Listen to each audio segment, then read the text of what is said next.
We are live. All right. Yo. Welcome. Hey, what's going Another on? episode of Blue Collar Genius. This time it's Jenna's Side Salad. What's up? What's going on, brother? How you doing, man? I'm wonderful. So you guys are actually the first group of people to actually accept my request of hitting me up to get on the podcast, so I appreciate that. Yeah, might as well, man. Happy Yeah, to be the man. first. Yeah, we saw some boys of ours, man, killed by Florida. Just did it with you. I couldn't pass up the opportunity to get on, man, and share the love and spread the word. So we appreciate you having us for sure. I appreciate y'all reaching out and sitting here and coming on. So you said you had some news for us. So what y'all got going on? So yeah, we got a show coming up.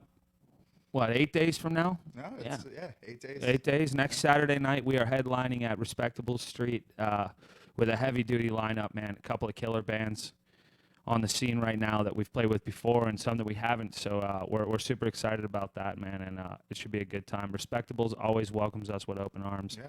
They got great drink deals, too, dude, by the way. Yeah. And tip your bartender. Tip your for sure. bartender for sure.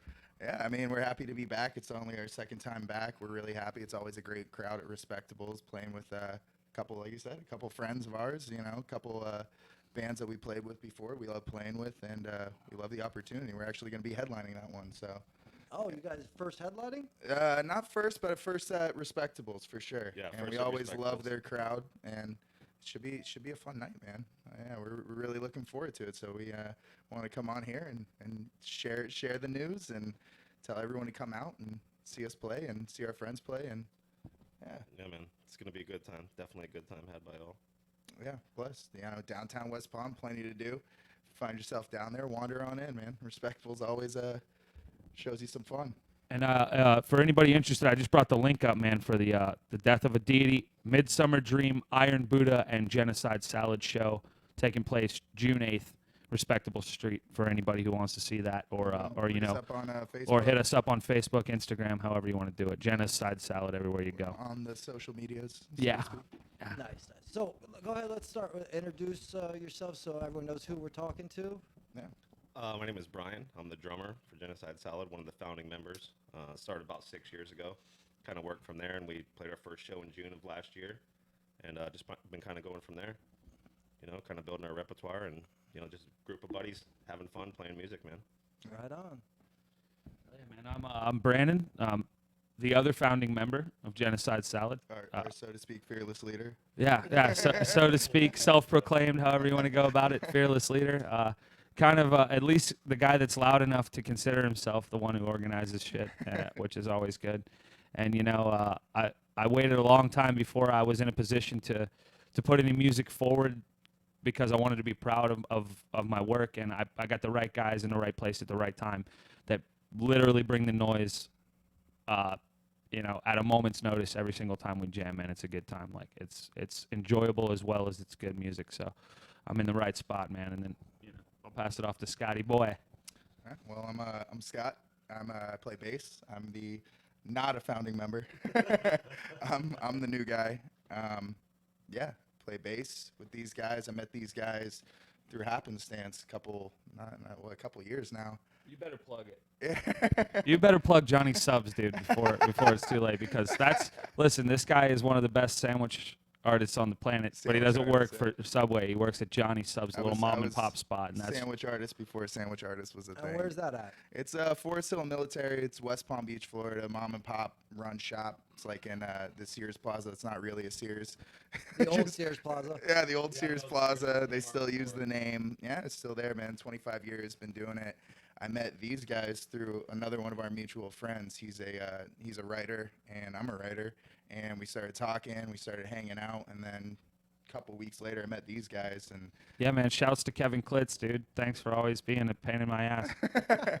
Kevin Klitz, writer, pretty good writer, man. Check him out. He's written like 10 novels or something like that. He's responsible for like a lot of our content ending up visible just because of like his effort, he does a lot of our film in our early filming. stages, man. The guy was out there like putting in the work and hanging with us and being around, and that was really important and really intricate part of the early days of Genocide Salad as we are. Initially it was 3 members before we got our other guitar player or our vocalist, or no, before we got our other guitar player or Scott, it was me and Brian and Billy, our singer, Will, and we were power bomb then, which was a whole nother experience. So. Yeah, and then I guess through happenstance they met Berto, the other guy that's not here, and he started out Crazy playing Cuban. bass. It was a 4-man band. I met them when they were still, running it with the 4, and then It was a found great out. addition, though. Great addition.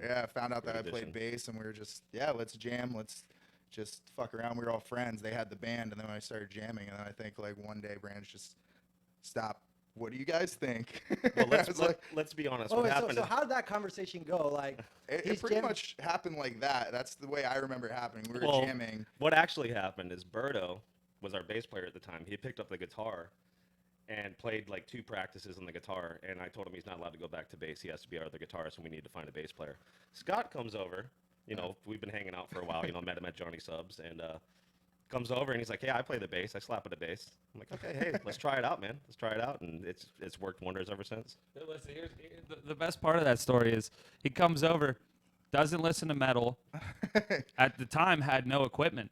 Yeah. It was my bass rig and amp sitting there. He's wearing flip flops and a Nike shirt and jammed right in there with us, dude, and jumped right in. We were like, all right, dude, the kid's got some chops, We're not easy to keep up with. and it Well, wasn't- what kind of music were you listening to? Well, to be fair, it's not like I didn't like anything heavy, but like as far as like real metal, like I Don't tease my balls dabbled. like that. What kind of music did you listen to? I listen to everything, man. Like Berto's the same way. What's wrong with jazz? Our other guitarist, me and him are a lot alike, where we listen to a lot of different stuff. Like I'm not a huge fan of country, but I like the old stuff. I can vibe with the old stuff. Some but Cash, Waylon, Willie. yeah, man. I mean, I listen to everything. I was David Allen raised. Cole. Yeah, I was raised on He's like. talking about 90s pop country. That's what he's talking about over there. Yeah, I mean, If we're not going to plug Garth Brooks, dude, then I'll take a moment. Garth Brooks is the man. Even metalheads love Garth Brooks, dude. That guy is badass. He comes out on a fucking rope to lightning. I love that dude. He used to be a rock band, didn't he? Didn't he go to rock for a little while? Yeah, wearing a wig. Yeah, wearing a wig, and he's just headbanging out there, and his wig fell off. He's like, "This isn't working." It just goes to show you how, like, even the world's biggest country star was like, all right, man, there's some people paying attention to fucking rock and roll and metal right now. I need to get on this bandwagon, Yeah, no, it was a weird kind of. It wasn't weird. It was just one of those transitions where it just kind of happened. I mean, like I listened to stuff growing up. I mean, like Rage Against the Machine. Like I listened to heavier stuff, but never like. heard of them. Yeah, right? I was never into like Cannibal Corpse, Slayer. Like they were around. I listened to them. I knew some of their songs, but I never showed up at the shows. I never. Went to like headbang and fucking mosh and shit. I never really did that, and it was kind of just I learned the kind of ways of metal through them, and like honestly, some of my favorite bands now, 2 years later, just kind of diving in head first. Like some of my favorite bands around are the bands that we get to play with all the time, and that's cool as hell. What kind of music were you playing on the bass primarily? Oh, see, yeah, I was playing. That's a funny this story. is even different. Not This is even great. bass, really, more acoustic. Because Well, yeah, I would jam acoustic, but I learned to play bass actually growing up. Being like a shithead kid growing up in West Palm, my mom was like, "We gotta get you to church." So they sent me to church. I met some fucking amazing people. One of my best friends to this day, he graduated from Berkeley School of Music. Like went there at the same time as like John Mayer, Charles Milling, really awesome dude. Taught me everything I know. He set me up with like funk and Motown and like reggae and like Steve Miller, and like that's what I would play. and don't be novice about it either. Scott might play bass, but he's got some pipes on him. You should hear him do From the Window to the Wall on the acoustic guitar. It'll blow your fucking Little mind. John acoustic. Yeah, Little John acoustic renditions, man, and the kid pipes for sure. What was that Britney Spears song that you did? Oh yeah, what was it? Hit Me Baby One More Time. Yeah, we just like that's how we all started hanging out. Is like working when Brandon was working like restaurant jobs, getting out at like 10 o'clock at night. Like we would go over to his house, throw up a fire, get fucking hammered, like do the thing, and then like at 2 a.m. we'd be like sitting around a fire, like just scream singing I'm just Britney upset. Spears at 2 a.m. Why weren't you doing Toxic? I'm telling you, we should have done Toxic. That's the what it money was. song. That's the money song. He had That's to what- go. He had to build go up with the to "Hit Me, that, Baby." yeah, He had to go yeah. with the original money song on That's that for one. the comeback tour. You know? Come back to Yeah, Right? yeah. So let's get a little personal now. So what do you guys do for a living? Like, you guys come from like wealthy families and people are just paying for all this shit? Yeah, obviously. I mean, No, I mean, absolutely not. Born and raised West Palm Beach, Florida. You know, my mom was born at St. Mary's Hospital, just like me. My dad's from Lancaster. My parents, they spend it when they get it, man. They're good folks, dude. They don't have much in the bank. They'll give you the shirt off their back, but I mean, they raised 3 kids at a young age. My dad's 49, my mom's 47, and I'm 31. So they were 17 and 19 when I was born. They used to play games when I was in diapers. There's photos of me running to get beers from the cooler for my uncle, and he pretends he's timing me and shit. Like, be like, all right, go. And then he'd just like go back to his conversation it's gonna about be a track star. whatever, and I'd come back and I'd get a quarter or a dollar bill every time I ran a beer. So I was essentially born into, you know, a community of young people that were grooming me to be a great bar employee in my future life, essentially. So How'd that work for Living you? the dream. I mean, I worked forever for bars, man, until I got into the business I'm in now, which is pest control. Yeah. And you know, thank God I got into it. It's one of those hidden trades where they took me in. I had one connection, one guy who put the word in for me, and then I never looked back. I've never made such good money and had so much responsibility thrown at me, and so much trust instilled in me. Being the guy I am, you know, the loud, upfront asshole that I am. Like, these guys just, I went into the interview and I nailed it, and I never really looked back, man. And I got tired of working till 3:30, 4:30 in the morning, elbow to elbow with 6 guys that you don't get along with. You know what I mean? Everybody's worked in a kitchen with fucking 6 guys they don't get along with. You know? Not me. I've never No? worked in a fucking kitchen. Well, a vast majority of people I that I'm watched- friends with. You know? I watched Waiting, and I'm like, yeah, I don't want people showing me their Want a balls. part of that shit. Goddamn front of the house. You know? I'm not trying to get goaded over here, man. Like, I'm good. Yeah, no, I definitely never had anything handed to me. I grew up in poverty most of the time, and you had to work for what you got. You know, you had to go out there and bust your ass. If you wanted something, you had to work for it. You had to pay your dues before you even got that, because you got to survive before you can have extras, you know. And yeah, just lawn maintenance, plumbing. Now I fell into what he got out of. Now I work at a bar, and I'm a cook at the Blue Board Tavern. Oh, the only bar I've ever been roofied at. I'm not. That's the only place that guys get roofied at. Shout out to the Blue Board Tavern No, where no lie. they roofie everybody Literally, there. It really happened. Like 1306 North Military Trail, West Palm Beach, whole Florida. table, whole table, all of our drinks. Like it's. I like the Blue Boar still. I mean, no lie. I mean, I love my dive bars, Pony, Oh, fucking yeah. Frenchies, Hell yeah. Foster's. Yeah. Foster's too. Yeah. Yeah. Village, Major's Draft House now. Major's, yeah. BB's, Sheehan's, Good old 5 a.m. Propaganda. Bars, You know, Yeah. my dive bars. man. Yeah, that's right. Absolutely. Yeah. Doesn't get any better than that. Now, what about you, rich kid? Yeah, rich kid. Nah, I mean, I grew up single mom. She raised me and my sister on a teacher's salary.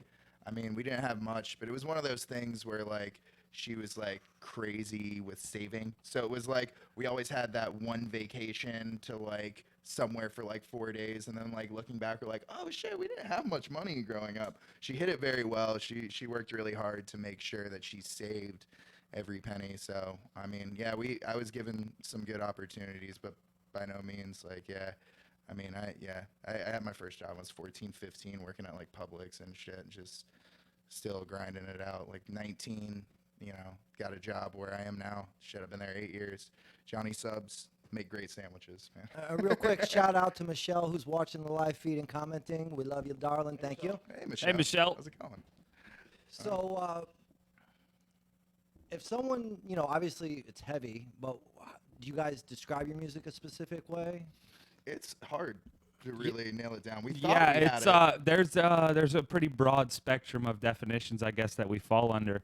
I mean, we really are kind of known for not breaking down like a lot of the hardcore influence bands do, and a lot of the I would say we fall more with punk bands in the sense that we thrash, Yeah. very thrash, very full speed ahead, no heavy. no real China crashing breakdowns that slow down and get the pit going ape shit, you know. I mean, we appreciate a good mosh pit for us. By all means, June 8th Respectables, love you guys. But don't get me wrong, like we're pretty full speed ahead. We've got a extremely anal writing process because of that, where we we tend to drive ourselves a little crazy with wanting to write the next more complicated thing that makes your hand hurt, and do it the right way. You know. Like I think when I joined, what we have 4 songs written, 4 or 5. Yeah, and that was about more 4. of like a thrash kind 3 of or 4. speed metal thing. And then when I joined, like just the influences, and then moving Berto over from bass to playing guitar, which is, I mean, Berto can play the shit out of the bass, but I mean, he's guitarist. He's a guitarist at heart, and he does all the fancy, like, the hammer on, the squeals. He does all the accents. He's the left hand for Yeah. sure, as I am the right hand. You know, it Berto, works out, man. born, raised in Cuba, Latin influence, listens to all weird shit like me.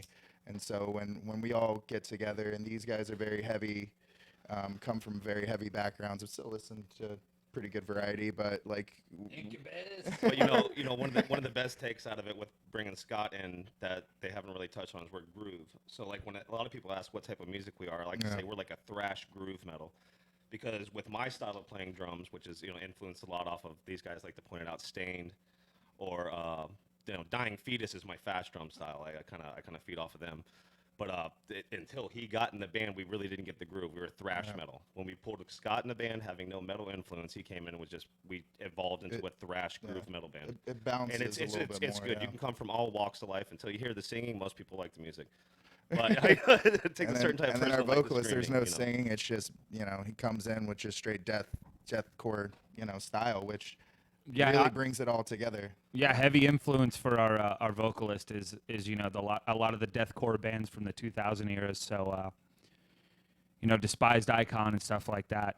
That's what he was really into. He got me into a lot of those bands, the Faceless, a lot of those bands that that weave breakdowns into death metal perfectly and seamlessly. Yeah. Essentially, it just seems like it falls into multiple genres, and a lot of the bands we listen to do as well. Well, So. you mentioned punk. So what's the big punk influence in your music, if any? Like you mentioned, there's a bit of a punk to it. Well, we stay fast for the most part, so it's like our riffs. Like we'll change. We like to switch up the riffs to where it's not really just your typical, like, all right, here's this riff, then we play this riff, then we go back to the first riff, and then we play the second riff again, then go back to the first. Like, so we'll have these kind of intricate riffs where we'll write like really fast stuff that sounds a little bit more intricate but heavy, kind of like I'm gonna go Corpse, conceited little- on this one, and I'm gonna say the punk comes from me for the most part, because when you play that, whether it's punk or thrash, it's pretty much got the same guitar kind of rhythms, bass rhythms to it, and it's whether I put a punk beat to it or I put a thrash beat to it. Yeah. Is how I look at it. And I played in a lot of different. My first band I was in was a punk rock band, heavily influenced by the Ramones, Dead Kennedys, you know, all the good classic punk rock. And that was with my brother. And I started that band. Then I played country, played jazz, played in the Sublime type, you know, reggae kind of band, and then this metal's the most fun. Metal's the absolute. Everybody can go off. Every instrument can take center stage at any time. It's not all about the singing. I'll agree with that 10 times fold. This is the most fun I've ever had playing music because it's most challenging, and there's no like, all right, just feel it, get lost in it. Like, no, shit, you got to have both sides of your brain working. You got to make sure you remember the time signatures, remember when you're supposed to switch. A lot of it's feel, but a lot of it is more cognitive, which is I like it. I like the push. That being said, it's really easy for any one of us to lose focus. Specifically, easy. like, you know, the 8th of June when we headline and we have to stay remotely sober until we take the stage last band. We have to kind of pace ourselves drinking and you know, whatever else before we get up there. Because as much as we've played the same set and our same songs that we have locked in X amount of times, it's easy to go. And in a moment's notice, dude, I've been in the zone, blinked my eyes, and I'm fucked. And I'm like, oh, shit. And that's when I'm looking at Scott and Berto and Brian around. I'm like turning my back to the crowd to fucking find my fret again, you know? You're trying to look cool, and you're like, let me jump up and down. You're like, oh, shit, I missed the cue, you know? Every time. Yeah. So, have you all been in different bands then? I mean, for me, other than playing, like I said, from my very different background, like, no, like I grew up playing like through the church, like So, honestly. the first time you were up on a stage for a band, like with the band, what was that moment like for you? Like, it was actually at Camp Canuga, and I Shout played in out. front of like a bunch of, I think it was like 200 to 300 like just kids, like just Christian camp kids, and we played no like church music, but it was like definitely. I think we played like Gnarls Barkley's "Crazy." I think I played that Hell song yeah. once. Like, yeah, it was really cool, and like I was like 17. No, And no, like, I'm talking about the first time you played with the band. oh, with the band? Yeah, the like- first time Actually- we played. And the first time we played was my first time on stage. Yeah. So I only done it, Brian's like, first time twice, on like, stage. period. And Oh, so Bert it was and literally Bert. the first time on and stage. You Berto guys are- played with other bands before. It was your first time on Yeah, stage. I played with many bands we had never made out of garage phase, or I played at like someone's birthday party or something like that. Yeah, the first time, holidays, yeah. first time we got on stage was at Propaganda. I think it was like Yeah. June 6th or something. And the whole time before, I was at work all day and I just put on metal, and I had these just crazy jitters all day, Oh, all day, yeah, all day. yeah. And then as soon as I got up on stage, and as soon as you start playing, it was almost surreal. And I was just feeding off the energy of everybody, Yeah. and I realized right then and there, this. I need to keep doing this. People are loving this. I'm putting my energies out in the ether, and everybody's feeding off of it. And Yeah. this is what I was meant to do. That's what I was trying to do for 15 years, and never got the chance to do it until Yeah, now. That was the interesting thing too, is all of us together with like something that we put together, not something like, oh yeah, you guys do that. Like, we spent all this time and they've been doing it for years. And then when I joined, it was like, all right, like enough of like the garage phase. Let's fucking nail these songs down, write a couple more, fill out a set. And then Matt Krug from Propaganda like reached Shout out. out on to Facebook. Matt Krug. and Prop. Yeah, reached For out. sure, dude. For Bra- sure. Brandon, Mr. Proactive's like Matt Krug. He's on Propaganda practice space because we were playing at his house for a while, but we got the old lady, got the dogs, and it's Essentially, when we band got to neighbors. 5 members, and you have to have a PA system set up for the vocalist on Just, top of equipment for 4 other guys. I live in Palm Springs, man, and as Oh, well Palm behaved Springs as PD. Oh, fuck. yeah. Hey, shout out. As loud as we can get and everything, and my neighbors are usually pretty cool about it, man. It was just it was kind of overwhelming. So, believe it or not, by the time we got to the point where we had a set, we really only had like 22 minutes, and we recorded, no bullshit, 10 different times at the practice space and warehouse in my house. Somebody's cell phone's recording just so we could see how long our set was, because Yeah, that was one of my biggest concerns. I was like, do we have enough? Do we Yeah. have enough to And play? how long are you supposed to be? I mean, it's they give you. It's typically a half an hour, so we're trying to hit that, and then we go out there. We have all this anticipation for the show. We play it, and they're like, "You guys fucking played second or third. You weren't headlining. It doesn't matter how long you play. Yeah, it As was long as really- you guys play at least 5 songs, we don't give a shit." Well, Although Kill by Florida, they like to play 30 in about 20 minutes. So yeah, big shout out to those guys, man. Kill by Florida played our very first show with us Yeah, Oh, nice. without ever hearing us, which is a big part of that. Yeah. Also, Fall of Olympus, MRSA, Path of Totality, Death of a Deity, all bands that gave us the, okay, Brandon talked enough for me to believe that we're going to go into this, And you then know. And then Speaking of which, yes, did you mention Mercer's supposed to be on tomorrow night Marissa. after Marissa. midnight showing Saturday night? That's Yeah. gonna be a shit show from what I understand. man, so it's gonna those- be fucking awesome. that's gonna be a good time. Who doesn't love horror movie death metal? Because, yeah, all my friends But, do. as Red far rum, as red rum, man. playing the shows and shout out to these bands, these guys are like brothers to us. We Yeah. play shows together, we hang out, and where that most stuck out back in September, my mother passed away, and we had a Oh, I'm show. sorry. Condolences. I appreciate it, bud. And we had a show coming up, and it was like 4 days before the show, and I'm like, I can't do this show. And we called these guys on the spur of the moment, and we were headlining that show. And Path to Totality picked it up, the other bands, and they did a beautiful thing. They all had a little shout out for my mom, And it's just the type of community this is. Everybody, we're fucking brothers. Joe Yeah. Hennessy played 2 He sets did it for because us it was twice, Death of actually. a It Deity was that Joe plays with, fucking and Andy rock plays with star. Path to Totality. And he took on, that was his first time that he played 2 sets in a show. And I mean, you play metal Both of drums. his That's not easy. bands. That's not an easy task. It's like you're fighting and running nonstop as fast as you can for Yeah. however long you play. And it's a really good brotherhood, man. It's a really good brotherhood of guys. Yeah. And Mercer, you'll have a good time tomorrow. Those guys are great, man. Awesome. So we mentioned, is that how you found it? Because you, like I said, mentioned earlier, you are the first group of people to actually take me up on my offer of reaching out and coming on the podcast. Is that how you found out, or is it from a different avenue? Actually, like I said, after I think maybe your first episode, where it's you introducing yourself and cracking a bottle of tequila right here in this room we're sitting now, it popped up through some sort of algorithm or just my Android phone knowing how many podcasts I listen to a day. It was like, hey, there's a guy who lives in X amount of miles, and boom, So, I mean, maybe between the amount of friends we had or whatever, before I even considered hitting you up or thought you would have a band on, I was already like, not consider hitting you up. The first time I saw you, I was like, I should hit this guy up. Maybe we could do it.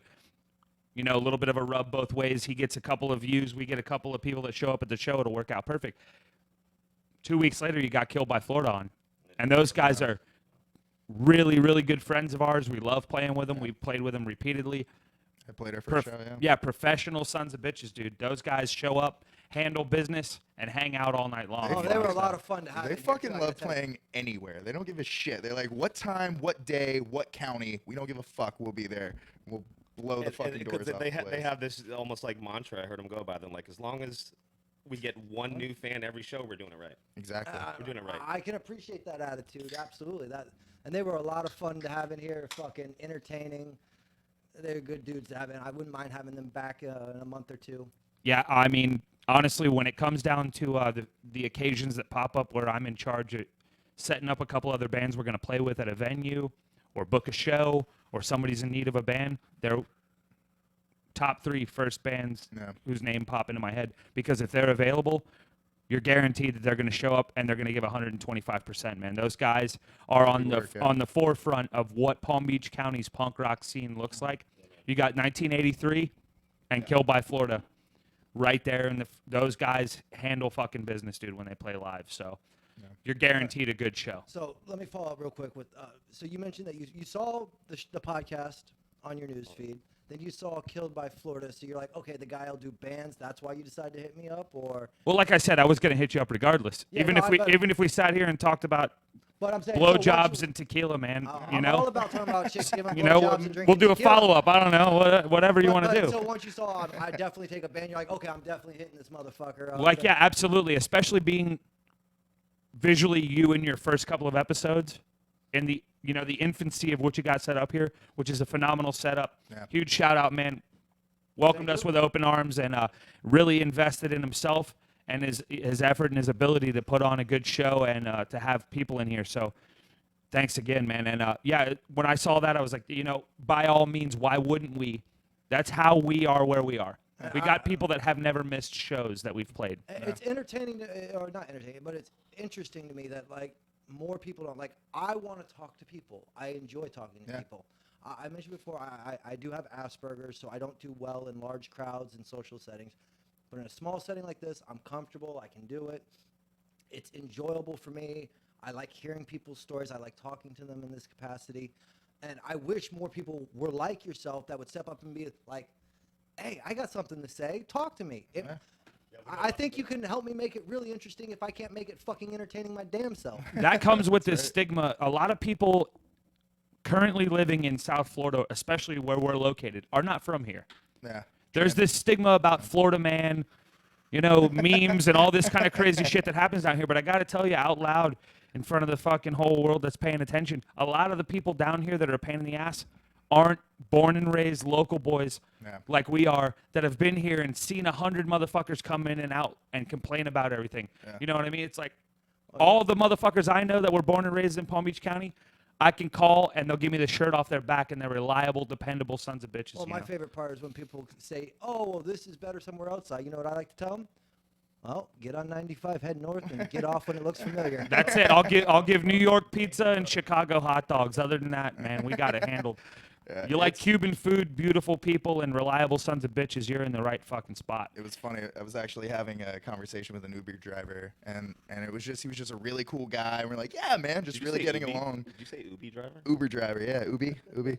And at one point he's like, you from here, man? I was like, yeah, born and raised, West Palm. He's like, shit, me too. It's like, oh, that makes sense. Yeah, you're a normal person like us. You can tell by the way someone drives if they're from here. That being said, it's been the transplant state for a while where everyone's just transplant put down here. So we grew up around so many fucking different influences, man. And that's what makes Florida man. Yeah. We're around everybody, and we don't get the winter reset. Like you go up north, there's winter, everybody's stuck in their houses, they get cabin fever. Down here, Florida doesn't get the reset, man. We go hard 24/7. Yeah, our homeless people are just hot and sweaty and pissed off all the time. Yeah, but if you're gonna be homeless, where would you rather be homeless? New York City? That's true. Where you might freeze to death? Actually, or come to Florida, collect $30 or $40, whatever, get a bus ticket, get down to Florida, where man. the winter, okay, you're a little cold, grab a couple towels. I don't know, man. I seen some videos of those rats running around in New York City, and them sons of bitches are well fucking fed.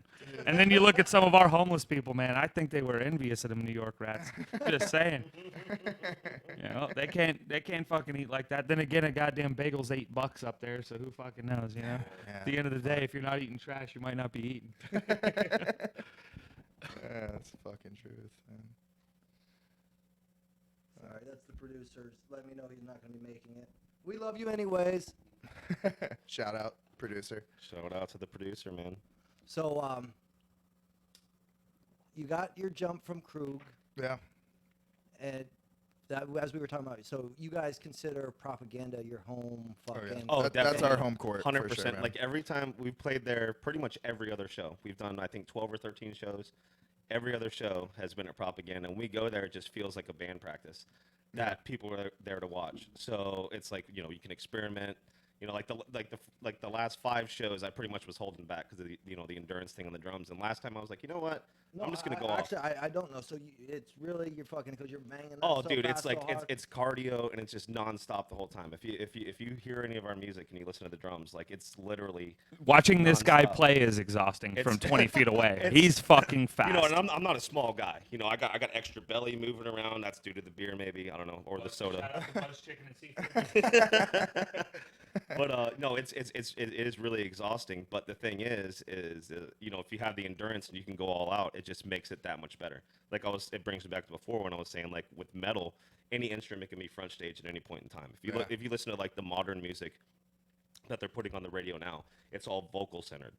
And maybe like a little drum and bass. With metal, like at any point in time, you could have a bass just come out of nowhere, just slugging the beat, or you could have the drums, like everything stops, the drums does something, or the drums is sitting center stage, or the guitars is sitting center stage. Not so much the vocals, but our vocalist Will, he makes it happen. Yeah. He does. He really does. The guy never shows up to practice. I was convinced. I was convinced that he just got up on stage and mumbled words and made it sound right. And I got on him last time before. No our last bullshit, show. dude. We And sent he- this guy home with a 1.5-minute recording on his iPhone And we're like, we're just gonna of our instrument- newest track that we were planning on debuting in like 72 hours. And we're like, no, dude. We're This, like, yeah, this son of a bitch showed up and laid down some of the Well, nastiest lyrics Ivan- I've ever heard in my life. So I he haven't- writes the lyrics then. Absolutely. Yeah, Yeah, we absolutely. give him all the creative freedom. I mean, if I got a name of a song, like, for example, the Wyatt Act, which is one of our closers, if, you know, I gave him the outline of the song. That song's about a friend of mine's son who died due to medical malpractice. Oh fuck. And his name was Wyatt. Yeah, he was allergic to something. The hospital shot him in the foot with it, and you know, the kid was less than 3 years old and didn't survive. So me being an emotional wreck, came home, had a couple of drinks, and wrote that song on guitar. One of the only examples where I was like, this is the premise of this song. Otherwise, he makes it look fucking effortless, which is kind of ridiculous for the amount of, you know, pressure being on somebody who's a front man. Will has handled business every and fucking was occasion. never a frontman before. He was a guitar player. Exactly. He He's never he's had this. never been a front man until So- we forced him to do And, it. you know, like I said, he barely shows up to band practices. You know, the guy's busy. He's got two jobs. You know, he's working most of the Works time. late at the bar. And yeah, well, Oh, that's anyways, a third job in and of itself. Yeah, exactly. It's like a pain in the ass drama job. But you know, he came out the first show, and I was kind of skeptical, you know, because I wasn't sure if he's going to be able to perform in front of a group, you know, something like that. Dude, he's and he came out, and after that, we've called him Will Ensemble. After that, because he just came out and just killed it, man. He really did. He impresses every time. And then, like I said, the last time I got on him before the show, and I'm like, I'm convinced you just mumble the words, man, especially to this new shit. And he got up there and he brought the noise. And it's like every show we've played, we're getting tighter and tighter. We're getting better and better. We're getting, you know, louder cheers. We're getting more people. Like you said before, there's people. Andrew, shout out to Andrew. The guy has not missed a single show. Yeah. Happy belated, and shout out to Andrew Calandra, man. He's never missed a Genocide Salad show, nor has Sean Carey, who's one of our best friends and has been to every single show that we've ever played. Those guys are a big part of the reason why we're even capable of walking in here today and have any kind of views or any kind of anybody showing up, man. Those guys are huge supporters. And then, of course, my fiance, who helps us out with a lot of things for the band. She did our 2 new logos for the 2 new shirts we're putting out. Bonnie Duff, love you, babe. And she fucking handles business for us. She's essentially the quiet behind the scenes band manager that nobody knows how important she is, but she puts yeah, up until with she gets a us. couple drinks, and then she'll let you fucking know Yeah, how and important she puts is. up with us savage. way more than she should. So too. don't forget to pick up your swag at the show. Exactly. Yeah, new man. shirts, Yeah, new it's, shirts. it's all due to her. You know, So- she's done a killer job. Are you guys looking to cut an EP? Yeah, we've been kind of in the works on that, but you know, every time we're like, oh, we're gonna stop playing shows and do some recording, we just keep getting hit up to play these shows. But the thing is we have to make it happen, because once we do, I think that's the next stepping stone. You know, we had like our boys from Cosmogyro, like he's got the shirt on here. And And who's these- that? The friends of yours? or- Cosmogyro. Yeah, man.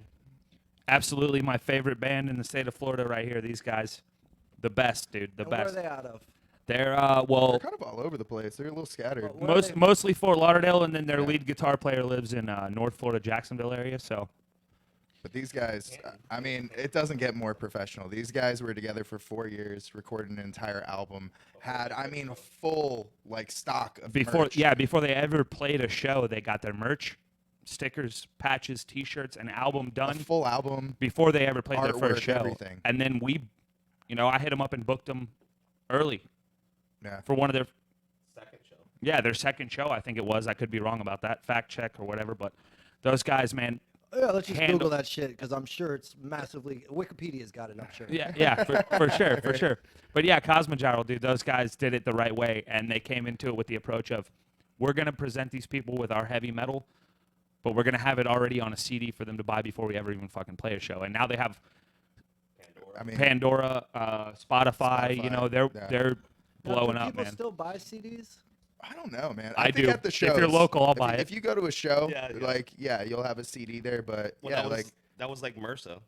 We played the show for their EP release, which was actually an awesome thing they did. They did a whole video thing before, but what they did is they bought a shitload of CDs, and when you bought a ticket to the show, you got a voucher to get a free CD, and they actually put theirs on a CD, and it was all horror themed. Like if you're into horror, like those guys, they put on a hell of a show. oh yeah. Every single one of the guys in that band is full of talent. You know, they're fucking awesome, man. They're good Lights, guys. sound cuts, like yeah, man, they Yeah, brought it that night. Each song that they write is themed to a different horror movie, So and it evolves from there.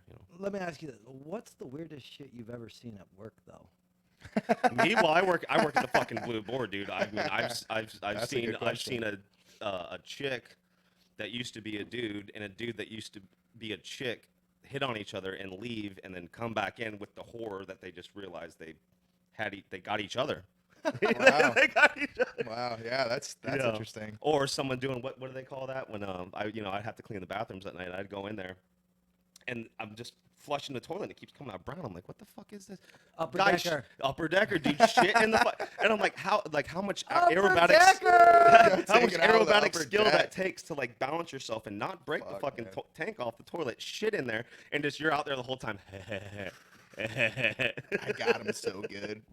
And for the record, even an upper decker at a dive bar is like disgusting. Yes. Like Oh, if that's you don't gross. touch That's gross. anything in the fucking stall except Yeah. the walls No. to hover, it's still brutally disgusting. Yeah, they were in the hospital for a week. Speaking of, with MRSA after doing the upper decker there. The infection, not the band.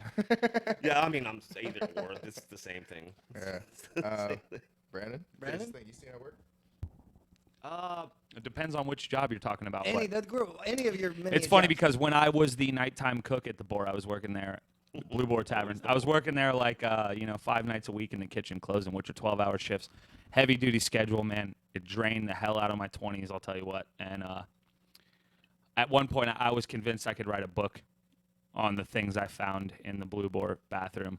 You know, at But the what end of the stands night. out the most, Well, yeah. though, is Well, what I'm wondering. I- What stands out the most? A lot of those, I don't know what the typical term is, but like the fucking rubber thing that they tie off with, you know, like if Tourniquet. somebody's gonna, Tourniquet. yeah, like tourniquets, dude, just like in bulk. Girls would like shit bulk. shit their pants and just like leave their whole pants, underwear, fucking socks in the trash can and somehow made it out of the building Oh, yeah. without like being bottomless. Or there's- That happened more than once. And then there was the baby, but Or and then like the toilet paper roll sitting on top, you pick it up, and there's I'll leave it at there's a the legal I found a box baby. underneath of that. It's like, yo, girl, go in there and get some staff. You know. No big deal. Me, like I do deliveries too, so I'm like delivery driver, work in the store. So I've seen a pretty good range of shit showing up to people's houses. Like a big customer of ours is around the corner of the strip club. Dirty on Purdy is its nickname, so you know it's Purdy, we all know Purdy. Dirty on Purdy is Flashdance. Just changed their name to the Rose. Giving them a shout out, but not giving them a shout out. I've gotten in trouble in that place. My second day, third day, like 8 years ago on the clock or at work, I go in, and it was my first time I think it was my first time going to a strip club, and I was taking a delivery. And How old were you? I was like 18, 19, and I was taking food, and I go in, and then it's like, oh, take it to the back. It's the only time I've ever been taken in the back too. Straight through, like my first day going there, they're like, yeah, just go back there. Like go through like half naked monster women just like trying to make themselves look attractive. Pregnant And it's like, class of oh, in the back 2019, room, it was like so. the manager, and he just looked like he'd been awake for like 2.5 weeks. And then there was like this, this stripper there. And yeah, here's the money. Like, okay, is that enough? Is that good for a tip? Nah, that's not good enough for a tip. Hey, give him a quick like 30-second lap dance for the rest of his tip. It's like a $3 tip around. It was like my first day. It never happened again. It was super weird. She's like, why don't you show him what's in your box? And he slammed it shut. I'm like, I don't know what's in that box, but I know I'm not supposed to know what's in that box. Left. That was one time. Another time Keep was. going, I gotta get another beer. Yeah, no worries. Another time was a woman came in and asked me if I could pretend to kidnap her 6-year-old because she was prone to wandering off, and she wanted to teach her. I don't think I told you guys the story. Yeah, prone to wandering off, and was like, "Can you just scare her real quick? Like, just pretend to take her and like, drag her to your." I was like, "What the fuck is wrong with you? No, I'm not gonna pretend to kidnap your daughter." She's like, "But she's gonna keep doing it." I'm like, "That's a you problem, parent." Okay, it's not to the random strange guy who makes your sandwiches kidnap your daughter. And 3 months later was the Casey Anthony trial. Oh my God, right? What, Yeah, too soon? yeah, Too she's a local. Too soon? It's funny that like She comes to the Blue Boy. two of the most famous people to come out of like this general area in recent history are that the chick The that Catch Me said "Catch Me Outside girl and the Outside" baby and murderer. Casey fucking Anthony. Like we've got Casey Anthony and Bad Baby. Yeah, we got Thanks, the world. we got the baby murderer and the idiot. Just running amok, making us look great as Florida individuals. And they both hang out at the Blue Boar. Yes. I don't know yes. about the Catch Me girl, but I have seen Casey there. But yeah, she gets usually run out every time she comes there. She goes to Island Jack. She frequents there a lot, from what I hear. But Island Jack's is accepting and non-judgmental. So Oh well. Right. That's definitely interesting. So your first time in a strip club, your tip was a 30-second lap dance. Yeah, well, plus $3. Like that's the thing. He goes. This is what he did. He's like, $3. Is that good for a tip? And I was like, yeah. I mean, it was like my third day on the job. He's like, that's not good enough for a tip. Sit down, give him a 30-second lap dance. No big deal. She's like, all right, cool. And I'm like, okay. And then he gets up. He's like, you know what? Here's an extra $2 anyway. So he gave me a $5 tip. She's like, really? You gave him extra money anyways? Yeah, it was. That's It was- fun. So yeah. I'll share a quick story because we're talking about Flashdance. My friend Jeremy, who's been on the podcast, his little brother had cancer and lost his leg. Yeah. So at 18, we took him actually into Flashdance and got him his first lap dance there. So after that, he kind of got into Wait. Did he have one leg when he got the lap dance? Yes. Okay, that's an important part. I like So that. yes, he only had one leg at this point. So after his first one, he got over the shock of it, Yeah.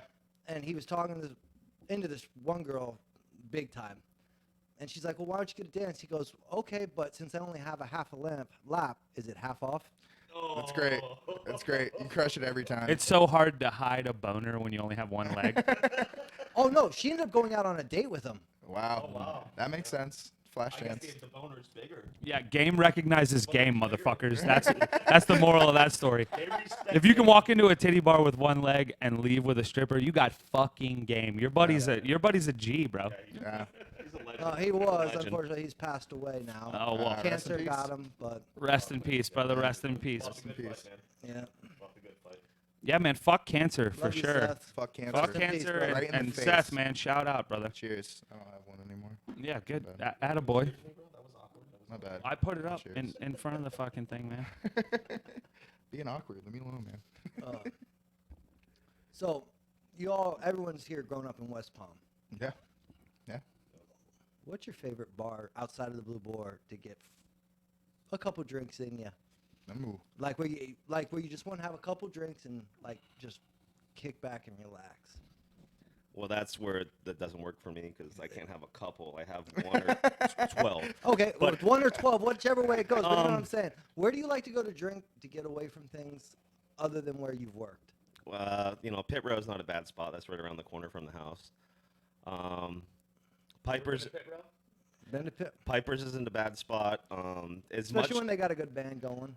yeah, and then with Island Jacks, a lot of people don't like it, but it's kind of like, it almost reminds me of the board. Like it's around, there's like every walk of people are there, Yeah. for the most part. Yeah, So it's usually always a chill time. You got Patrick, probably the best bartender in Palm Beach County, works there. Yeah, shout That out. dude's Yeah. been there for so Dude, long too. Fucking He's so killer, good at his dude. job. He'll be slammed. He'll have 80 people at a 35-person bar, and you never have to wait longer than 20 seconds for a drink.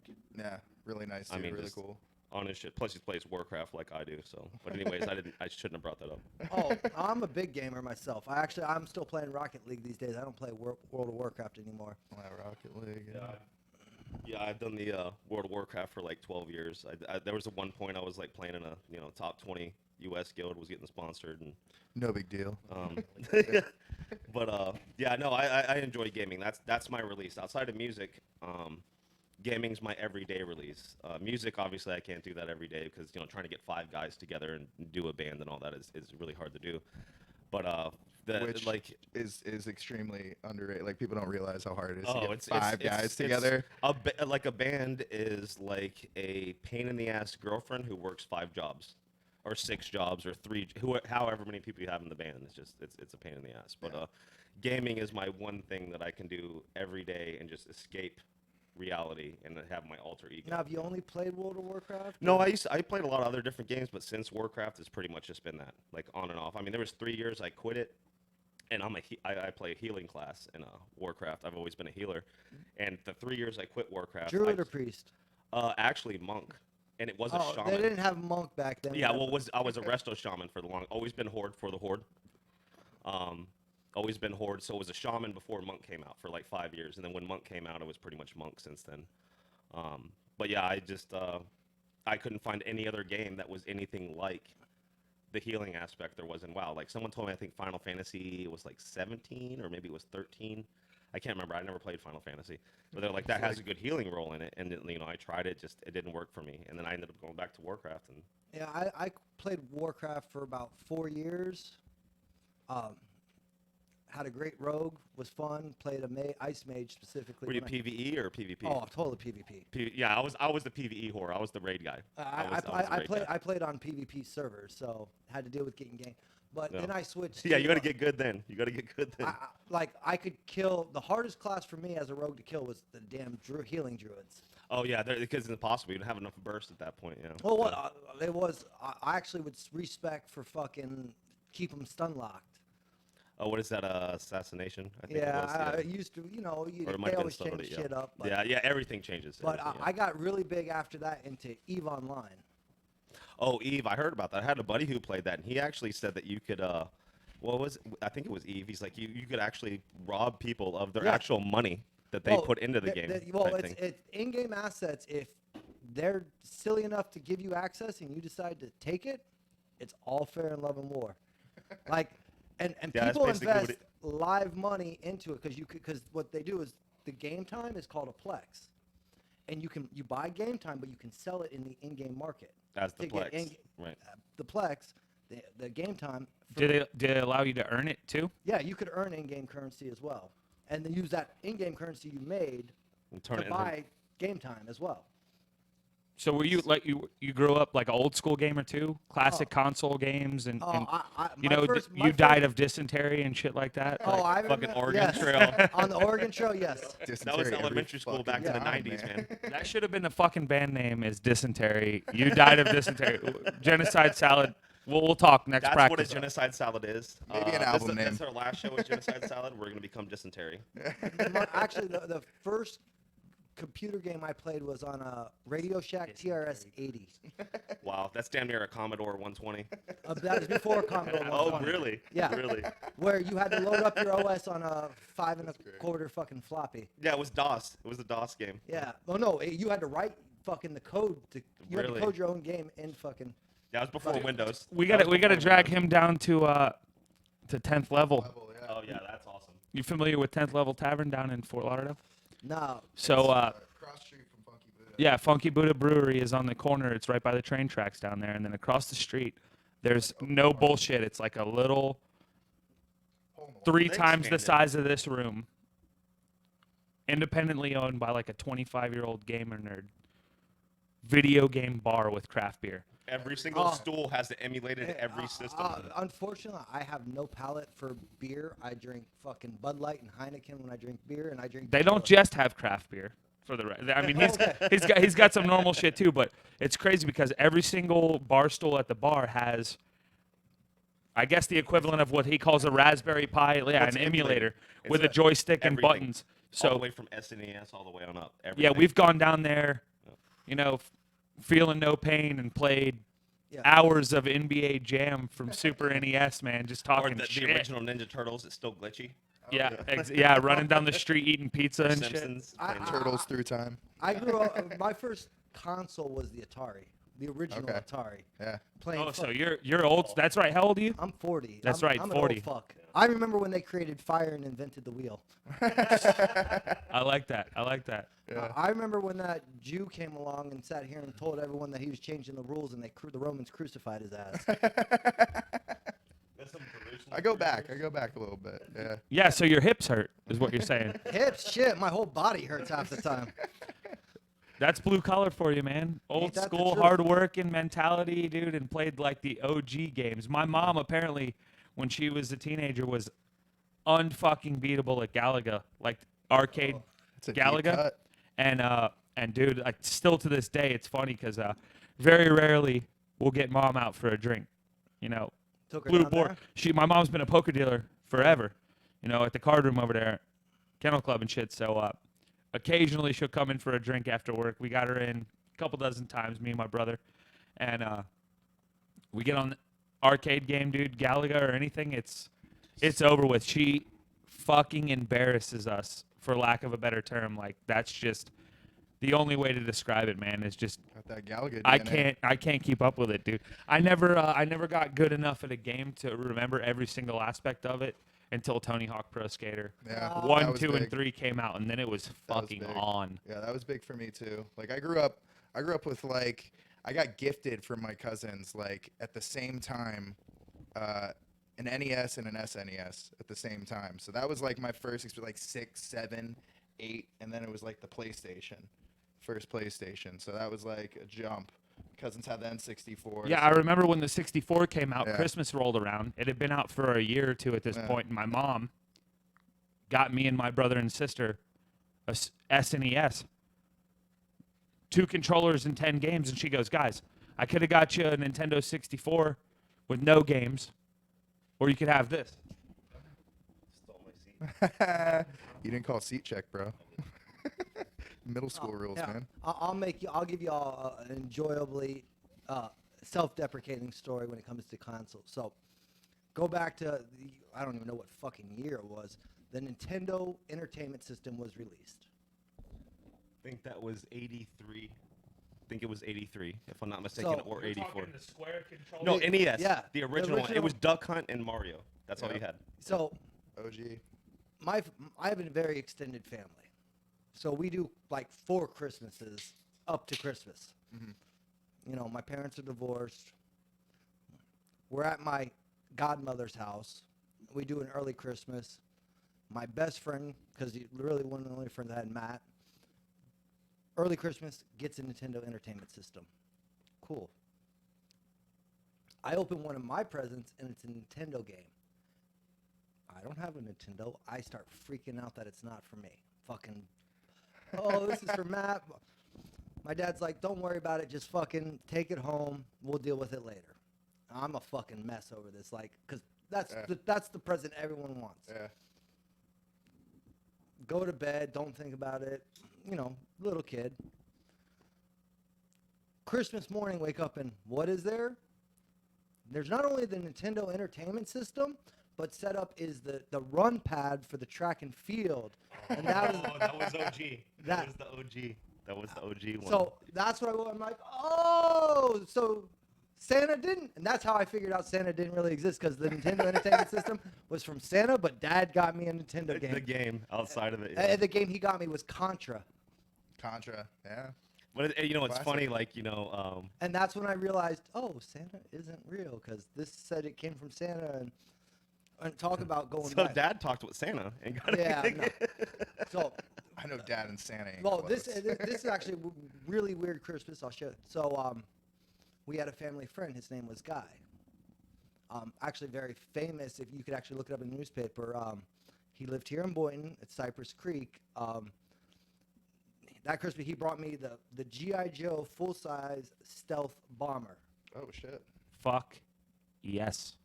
You're talking my language, dude. Collectible toys, man. Old school. I love that. So, Guy's actually famous here in Boynton. His girlfriend went missing, and Boynton Beach PD was dead certain that he killed her, but took her out on his boat, and got rid of her. This fucking idiot ended up getting caught about 3 months later because he buried her in the backyard under some bushes with Visqueen, and they noticed that a row of the fucking hedges had died. Damn. Yeah, like you could actually look it up. And he got you the stealth bomber? Yeah, he got me the stealth That's bomber. ironic. He wasn't so stealthy himself. Yeah, not the guy that was Shit. not stealth at all made Take- that happen, Take man. a hint, guy. Shit. You know, speaking of people in the backyard, I'm still convinced that Scott has his mom buried in the backyard because I've never met your mom. Yeah, for the record, nobody in the band has ever even seen Scott's mom. She does exist. It's the only person in the world he lives with. And I swear to God, the other day I'm on the phone with him, and I hear him just stop in the middle of our conversation and pull the phone away from his ear and go, "I'm busy, I'm on the phone." But I didn't hear anybody yelling at him on the other end.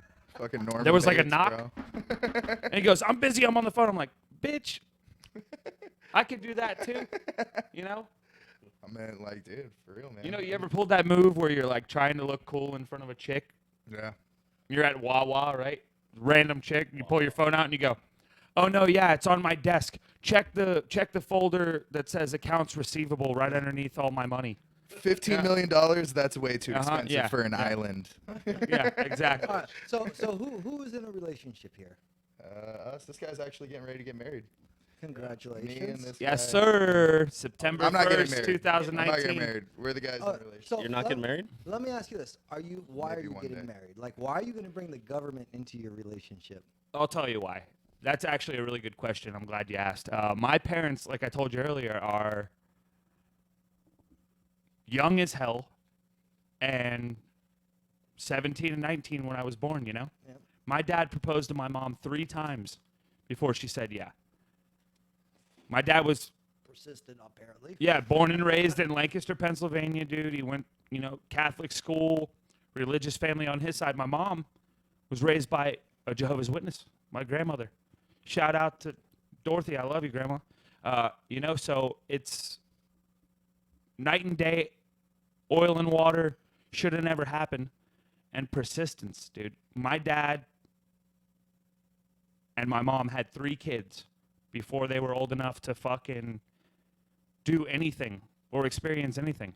And so they came to this agreement. First one to leave takes all 3 kids.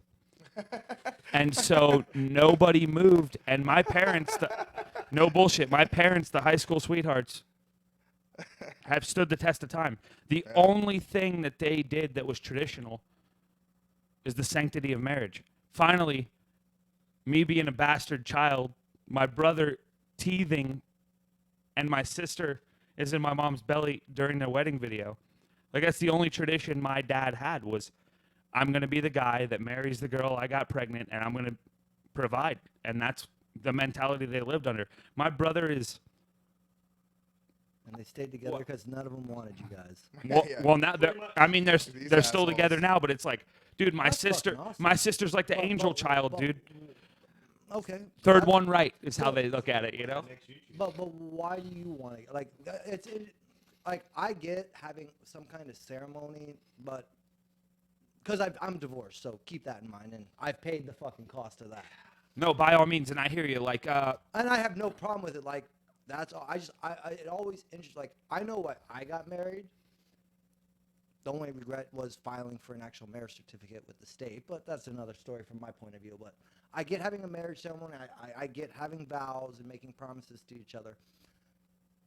But why do you want to involve the state? Like, I totally for having a ceremony in front of. I mean, I'll be upfront with you 100%. I'm a convicted felon in the state of Florida. 18 years old. Felony.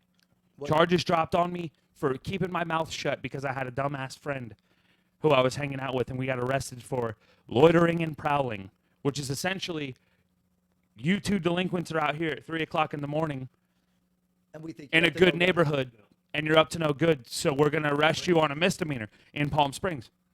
I was 17. Guy I was with was 19. He goes to big boy jail. I went to their little lockup, and they let me out. 100 hours community service, write a letter, whatever. I was done. 2 years later, now I'm an adult, and they come and arrest me on Valentine's Day at work For what? and convict me of felony burglary of an unoccupied conveyance because my buddy who I was hanging out with that night had broken into a car on his street 4 miles from my house and was wearing an ATF security guard shirt when he was taken to lockup.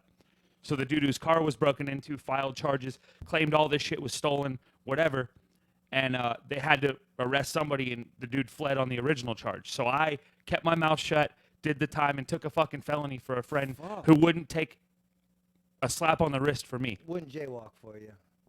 Learned that lesson at a young fucking age. Now, by all means, I don't think I would vote, but I dealt with that shit super young. They fucking gave me the riot act. I'm not on good terms with anybody by any means, but I know how important that is to her. Okay, that's a good reason. You know what I'm saying? Like it's one of those things where it's like there's no other thing in the world that you can do that shows your commitment, loyalty, love, honesty, etc. Well, all in all, every girl wants a dream wedding. You know, they No, want to have that. So I like I said, and I'm not trying to be contrary here. I understand having a wedding. My only issue, and it's not with you or anything like that, but at this point, and you know, being a bit older, is filing.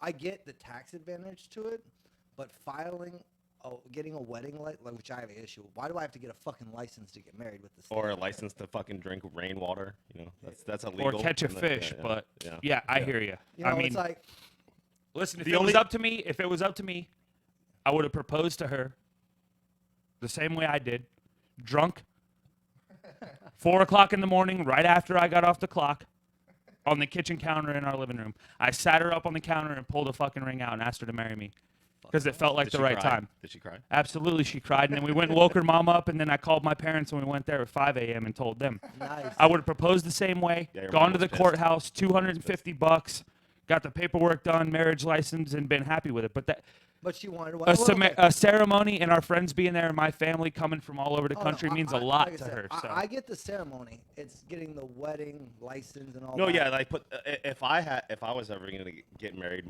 I got both of them. That's ooh. Two dicks in his mouth. Anyways, I feel like it would be more because most places you work for, most place of employment would do. You can't insure this other person unless you have the government requisites, you know, to do that. So a lot of people that was the whole thing with why the gay community was fighting for marriage is because you know you have two people that are live together for 20 years, but because it's not identified as a marriage in the state's eyes, you can't do. You don't get that. You don't Yeah, get. You don't, no, there's no Florida more doesn't common have law. common law. There's no more common law. Florida doesn't have yeah, common it law. hasn't in a long No, time. I like. Look, So it's like that's the only way you can get, you know, a will put in their name, your rights. I mean, you know, well, all you your could get the possessions. tax breaks for being married. All that. But Look, it's also more too, though, in a certain extent. You know that Oh. you know how much money you put in the marriage license and shit Yeah. like that. You end up paying what you're getting. no, in dividends back, if that. You get a lot more in tax breaks. Trust me on that. For real, especially. Look, I mean, honestly, sorry to interrupt you, but No, go ahead. that's the last thing on my mind when it comes to this. It's because you love her and you want to show I mean, her yeah, that you're there- dedicated, which is By all means, awesome. she has her shit together way more than I do. You know, I have zero credit, dude. I own my truck because I paid for it in cash with my income tax. You know, I'm just a normal fucking dude who Paycheck to dicked off in paycheck, his blue collar 20s. You know, yeah, essentially. And I hear you. My I mean, credit's fucked too, bro. I if, got if you. it was in it, you know, as far as a gain, I mean, sure, if you wanted to look at it that way, I guess from the outside it could be seen that way. But honestly, that is the least of my concern. She's actually, it's funny that you brought this up because she's got me into this show.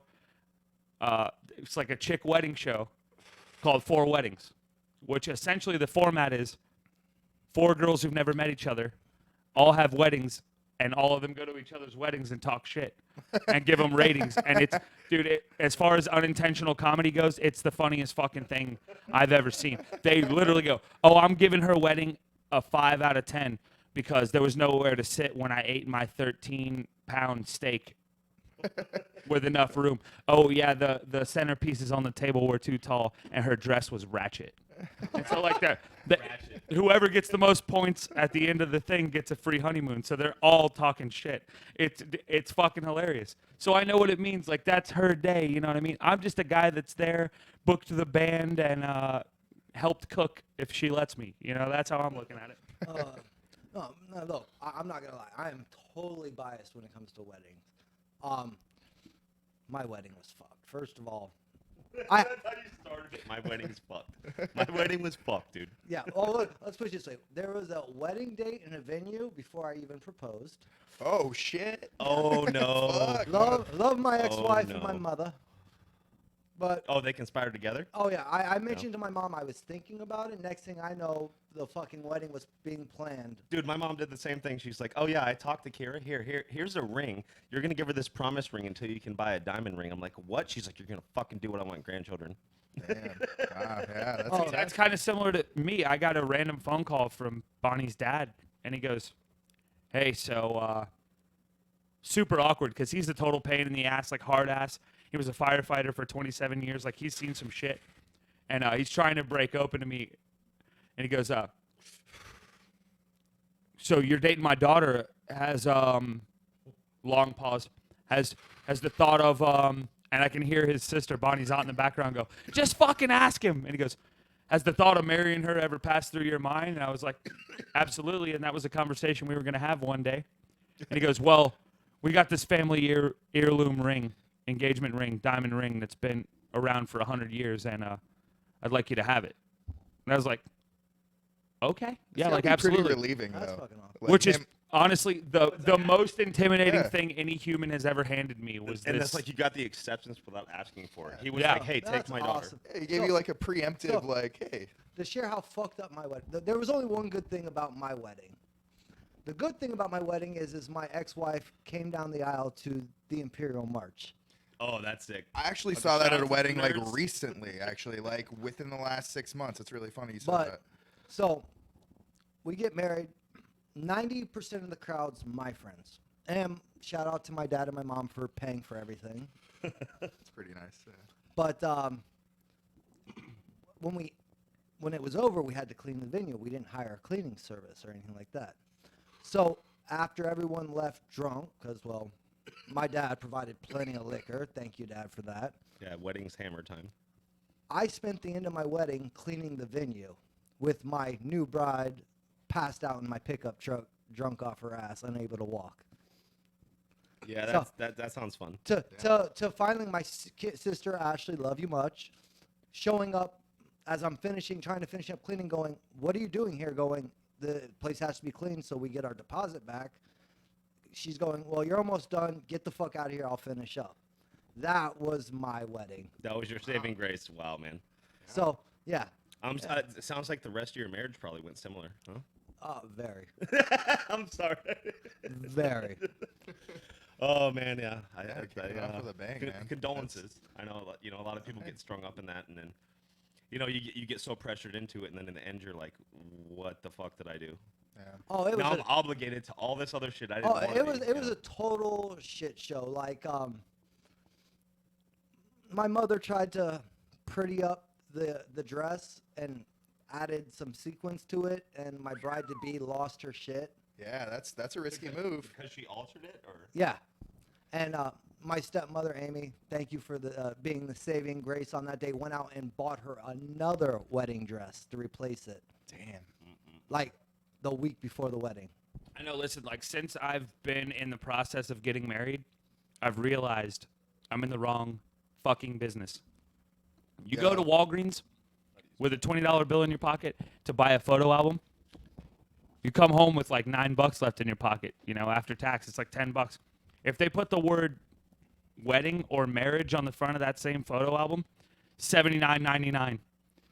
And then if you buy it, Dude. Yeah. they send you 175 emails. You know what I mean? Like, it's We were ridiculous. just talking about, like, even reality shows say yes to the dress, and then like bunch of girls talking shit about each other's It's weddings. funny you Like, mention that. Joey, you all know Sarah Lyman from Yeah. Prop. Woo, propaganda. Sarah, Her and Tip her your bartenders. fiance were at a wedding that the couple was actually on that show. I So think they showed up late to one of our shows coming back from that wedding. They showed up, and then like Sarah jumped in. Actually, I I know. think. I Could think be I know wrong. the episode you're talking about. The chick had short hair. I'm not. I didn't see. I don't watch that, but yeah, it may have been. No, yeah, there was an episode with like a girl that actually works with my mom in the poker room. If and it's the girl, I she think you're won. talking about. She also does fire shows on the side. Yep, It's her side yep, hustle. yep. Yeah, she's a massage therapist and shit. Yeah, and she won and got the free trip No and shit. vacation and shit. And they did it cool, man. They got an Airbnb or Nice. like a rental house and did it there. Nice. And that's like one problem is I've got a lot of folks who are extremely upset because they haven't received an invite to my wedding. Oops. I got to tell you this now. My dad is one of 9 kids. My mom's got 2 brothers. I have 200 cousins. No bullshit. Like, probably a realistic estimate between their kids and their in-law. I have so much family, dude, that if I invited everybody I'm related to my wedding, I'd be fucking bankrupt by the end of the year. No bullshit. Like, it's not even in the cards. RSVPs alone were over 140, and that's almost nobody said they're not coming.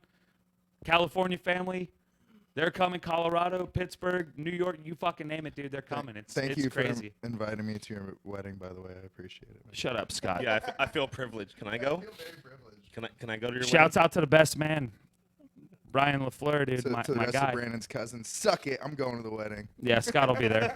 Scott will be wedding? there. Fuck those So cousins. since we're talking, who'd you book to play for your wedding?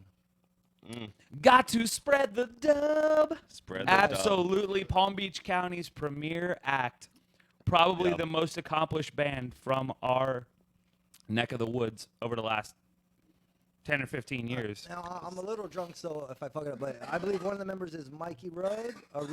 Mike, Yeah, Mick, Mick Rude. Rude. Thank you. Mick. Yeah. Yes. Mick.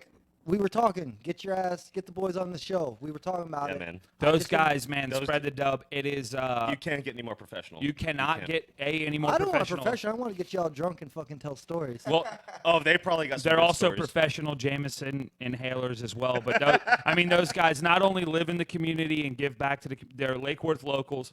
They play every day of the week. I mean, that is their full-time job. Isn't Mick going to be running for Lake Worth mayor the next round? Let's all hope so. It's between him and John Jordan. You got to watch out, man. Yeah. These guys are gunning. So vote Rude. Vote Jordan. Sorry, John's my boy. I've met Mickey. He seems cool, but I know John. Yeah, John No. Jordan. Yeah. I mean, dude, those guys, like, just to harp on them a little bit more, like, they are the reason E.R. Bradley's Monday Night Reggae lasted Yeah. or was ever relevant for as long as it was. Those guys, you knew every single Monday night that you were getting discounted beers and a fucking 5-star high-quality show from a band of anywhere between 4 to 10 white boys playing reggae. They do a goddamn good job. Yeah, it depends. I mean, they've had multiple members 37 come in and yeah. out, but their core group, dude, those guys are And they play long sets. Like, fuck, those guys are really good at what they're they music do. nerds, dude. They know Yeah. everything. They make it look effortless. They make it look really cool. Like, that's really what it is. Yeah, no, they're good. Doesn't matter what type of music you like. If you go listen to them, it's just a good time. It's like good vibing music in the background. Like, or even if you're watching them, it's incredible to watch them as well as listen to them at the same time. It's fucking awesome, man. Those guys are local legends. So you guys know somewhat each other. Is there something about you that your bandmates don't know that you wouldn't mind telling? Entertaining or embarrassing story? I would say this guy probably knows about everything embarrassing about me. This guy, I don't think he's that friendly. What yet. about the rest of the band? Like something that the most of the band wouldn't know that's embarrassing or entertaining I don't know. About, Berto sleeps in the same room with his grandma. about yourself, not about the other members. we didn't last name it, so it's good. Yeah, we did. I mean, less than 5 minutes ago, I admitted live that I watch 4 weddings and fucking say yes to the dress. If these guys didn't know, I mean, one of them lives with me, but the rest of them, if you didn't know, I'm really into that shit, and it's pretty fantastic drama. Yeah, but you're getting married, so like Yeah, that shit's kind of. Yeah, you got it. I mean, don't be surprised if I tune in, 30 days after the wedding. Shit happens. So he's really into it. we need to have a wedding postcast. Yeah, that's what it is. All right, well, let's set that up. good. Bring the Just like- wifey in too on just that like, one. do you feel just like the Talk- two of you? You're talk kind of wedding like the shop. shrink, you kind of keep it going. But being the blue collar genius, I never asked like, what exactly do you do for work again? I am a tower climber. I do L&A work. I install the lines and antennas and radios that make your cell phones work, or as we like to say, our balls make your calls. Nice. Nice. So what's the highest you've been up? So, like Metro PCS, Which is the T-Mobile. rumor true that they suck? Or am I right because I spend a lot less money on my phone bill than everybody else? Metro PCS uses T-Mobile's equipment. It's all 100% T-Mobile's network. Piggyback off it, right? No. Metro They just PCS. use their No, everything. Metro PCS is owned by T-Mobile. Oh, so it's like Honda and Acura. So what it is, yeah, it's like Honda or Lexus and Toyota. Yeah. yeah. Gotcha. So T-Mobile Chevy is and the Buick. Lexus. And Metro is the base version. You get metered service, but you're on the same fucking network as T-Mobile. Gotcha. So you get the same coverage. Same coverage, same access. So how do you do the heights, man? I'm fucking petrified of heights. Anything over 30 feet, I can't do it. Just I don't can't do think it. about it, I guess. It's not I've a never thing had for a you? problem with heights. Back when I was young and really fucking stupid, I was big into rappelling. There's a video going around YouTube right now about a guy that was free climbing a crane, and then like he slipped and let go, and fucking you get to see him land on a train fucking platform and crack, fucking bounce. And but back in my younger The days, pancake flop. yeah, he did. He bounced. I used to do dumb shit like that. I would free climb fucking cranes, and then set up rappel gear, drop the fucking rappel bag, and rappel down fucking a crane. It's fucking nuts. Yeah, that's insane. I couldn't do that. And I did dumb shit like that, and so I've never had a problem with heights. Yeah. Funny, It was almost like a Jobs, thrill. It yeah, was like a jobs thrill meant for you, man. Yeah. for the most the part. funny thing is I hate being on ladders. Ladders Yeah, that's interesting. bother me. Like, just because they're not affixed, like a tower's solid steel. Yeah, as long as it- you're hooked in, you're clipped in, you're not. I don't getting even give in. a fuck. I actually had a safety climb detach from the tower and come down on top of me. Almost fucking killed my ass. Wow. Damn. I still climb. I love climbing. That's like I was saying. It has to be a thrill to you at a certain It's extent, not right? even a thrill. It's you remember climbing the jungle gym as a kid? Oh, They yeah. pay me to climb a very tall jungle gym, Dope. and then I get to swing around really heavy fucking shit. Wait a second. When you got on top of that jungle gym as a kid, and Yes, the I stood fucking the fuck up. intercoastal wind kicked up, you didn't. Does the whole fucking tower sway as you're up? Like it's got to, right?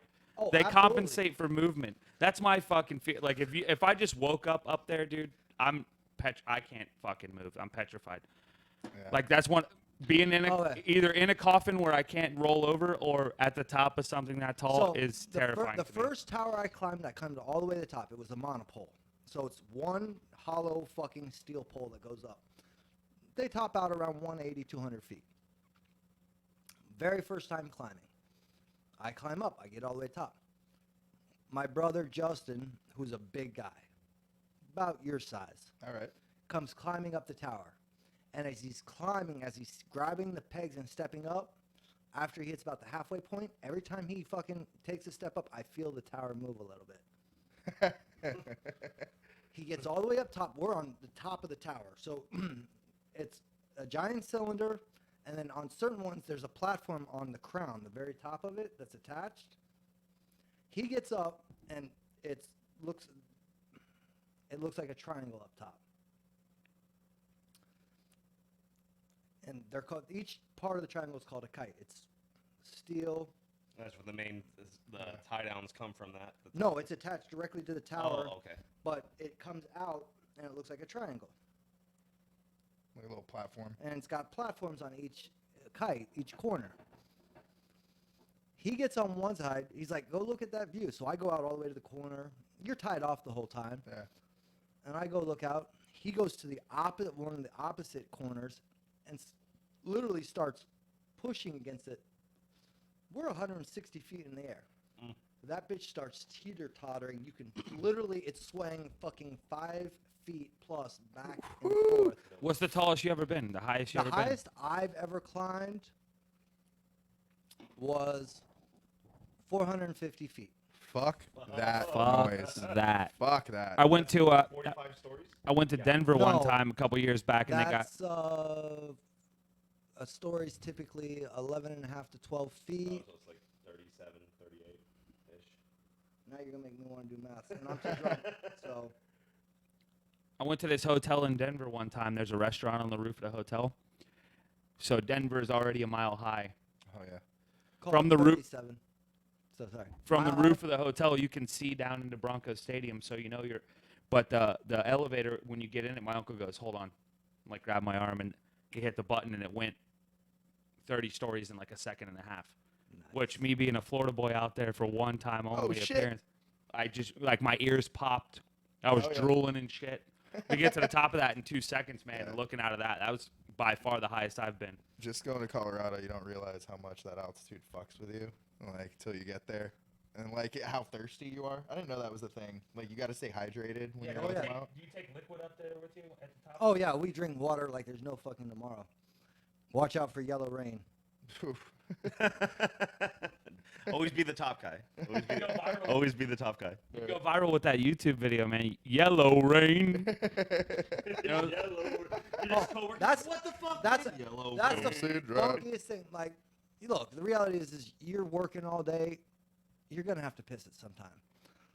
One of two things happens: either you're out in the middle of nowhere and you can piss off the tower into the woods, or you have to piss into a fucking bottle. Yeah. So Carry it back down with you. you're supposed to send it back down. Every now and then you'll climb a tower and you'll see a water bottle that's a little off color, and you know exactly why that bitch has been sitting there for a long time. Because nobody wants to touch it and send it down. Just like I'm just gonna hook it in this truss and just stay here. Yeah, it just fucking goes right in the steel and sitting there. Yep. Just gonna melt. No, the worst is fucking brown fucking thunder coming down. Oof. Oof. That happens on occasion. Damn. that's like one of the blue collar things I bring up a lot is being a Shitting. guy who has a job where I have to be in a giant work truck out and about on my route during the day. Sometimes, man, after that first cup of coffee in the morning, it's 10 Oh. o'clock rolls around. Random bathroom shits. You This got. guy told I me mean, he's- dude, I've got a series of places that have They have clean experienced me. bathrooms. Yeah, he Well, told- I mean, Target, Dunkin' Donuts. No, Dunkin' Donuts is bad because everybody's shitting there. Home Well- Depot's actually pretty good. So's I could so's see fucking that. I could Walgreens, see man, that. because people take insulin in there and they got to clean the a bathrooms lot of every those 2 are hours. locked too. You have to ask for the key. No, Walgreens. You're talking CVS. Walgreens has to Oh yeah, there's a officially difference. put on the front door and the bathroom door, public bathroom inside, or else they get in trouble. So Walgreens is like my go-to kind of like, oh yeah, hey, oh yeah, I'll get the buy one get one bottles of water with my mom's Let phone me number take for a the poop in points your on the way out, bathroom. but I'm definitely gonna leave my mark in this Just fucking wanna place. Poop. Like, yeah, I'm gonna use the bathroom that's only ever 2 hours dirty. So if someone He goes in just, there and he shits just all over the specifies. place, I gotta yeah. use the bathroom. It's a shit. It's poops. Just specifies every I'm time. making the poops. All right, that's well, let's do happening. what's the worst bathroom you've ever had to use? Ah, fuck, man. I don't know. I'm gonna go with propaganda. Probably as the smelliest, and that's Yeah. why. Like it just stinks. It always stinks. It just Yeah. it's They it blow it up, smells. man. And they Lots know of- no, they don't know how to flush. They don't Yeah. know how to flush. All right. It's not the bathroom. It's not the people who cleans the bathroom. It's just lots No, of no, like listen, big I went to metalheads that- I went to that festival at Markham Park last year because I won tickets off a radio station. Yeah, Rockville. Those sons of bitches. Probably 12,000 people, man, and 30 porta potties Oh, for 12,000 people. Not to mention, you had to walk from the car around a lake to get into the place. And then as soon as you get through the gate and get patted down and they check your ticket and shit, there's the fucking porta potty. So those ones right by the exit and right by, the exit is also the entrance. Fucking A, Fuck, dude. man. Like, Heavily soiled. Dude, that sounds like a horror movie. oh man, I Marissa was there should write a with song Bonnie, about it. and I felt so bad for her. It's one thing being a dude and going in there and just pissing. It's another thing be it like if I was a chick, man, I'd carry like a purse with a plastic fucking trash bag in the inside of it and just do always, my business right? in the woods. Yeah, why Just not? Always. You're carrying the damn thing anyway. I don't know. You said bathrooms, not portlets. I did a lot of construction, and I've seen some crazy shit in portlets, man. God. I got the roofers, these Mexican guys, and they ate whatever they did the night before, and they just go in there and they don't sit on the seat. They like prop themselves above it. You go in there to use the bathroom after, just like shit on the wall, below. You don't even see blue anymore. It's just all beans. It's all refried beans that's been reprocessed, and it's like the most nauseating thing. It's like, you know what? I think I'll just shit my pants. Yeah. Shout out to Tacos Al Carbon. And Good shit. my side bitch when it comes to that, Taco Boss. Oh, you- yeah. I've never been to Taco. Oh my- Where's They're that? right, they're right around the corner from the warehouse. They're right on I thought I'd never say Federal. this, but right on Federal, like near they Boynton. actually are as good and sometimes even better than Tacos Al Carbone. I Yeah, know it's really. heresy in Palm Beach County to say that. Yeah, no, that. I know you're all gonna yeah, lynch me that's for that shit. blasphemy, man. I know, Nah, I know. I'm gonna be excommunicado from 561, but I've never surprisingly, been there. I have to check that out. No, they're right around the corner. We should go there. I was shocked. They're a little bit more. The only trade-off is they're a little bit more expensive, but their tacos are a little bit bigger. It depends on what you want. Like, don't get me wrong. Nothing beats the fucking green hot sauce from Tacos El Carbone. Yeah, that's just super authentic, man. That's kind of what it comes down to. Is it depends on what you're looking for. You know what I mean? Some people, a lot of white folks, I'll just say it out loud. A lot of white folks go there and they're like, I'll have chicken tacos with lettuce and fucking tomato and sour cream and Don't you dare cheese and put any guacamole. spice in my And these shit. Yeah. dudes who are slapping out like the highest quality street tacos on the fucking planet are like, God damn it. Like, instead of just scooping some fucking Al Pastor into a corn tortilla and selling you literal gold for $1.50, now your shit's upcharged to $4.75 and it takes twice as long because you were a pain in the ass.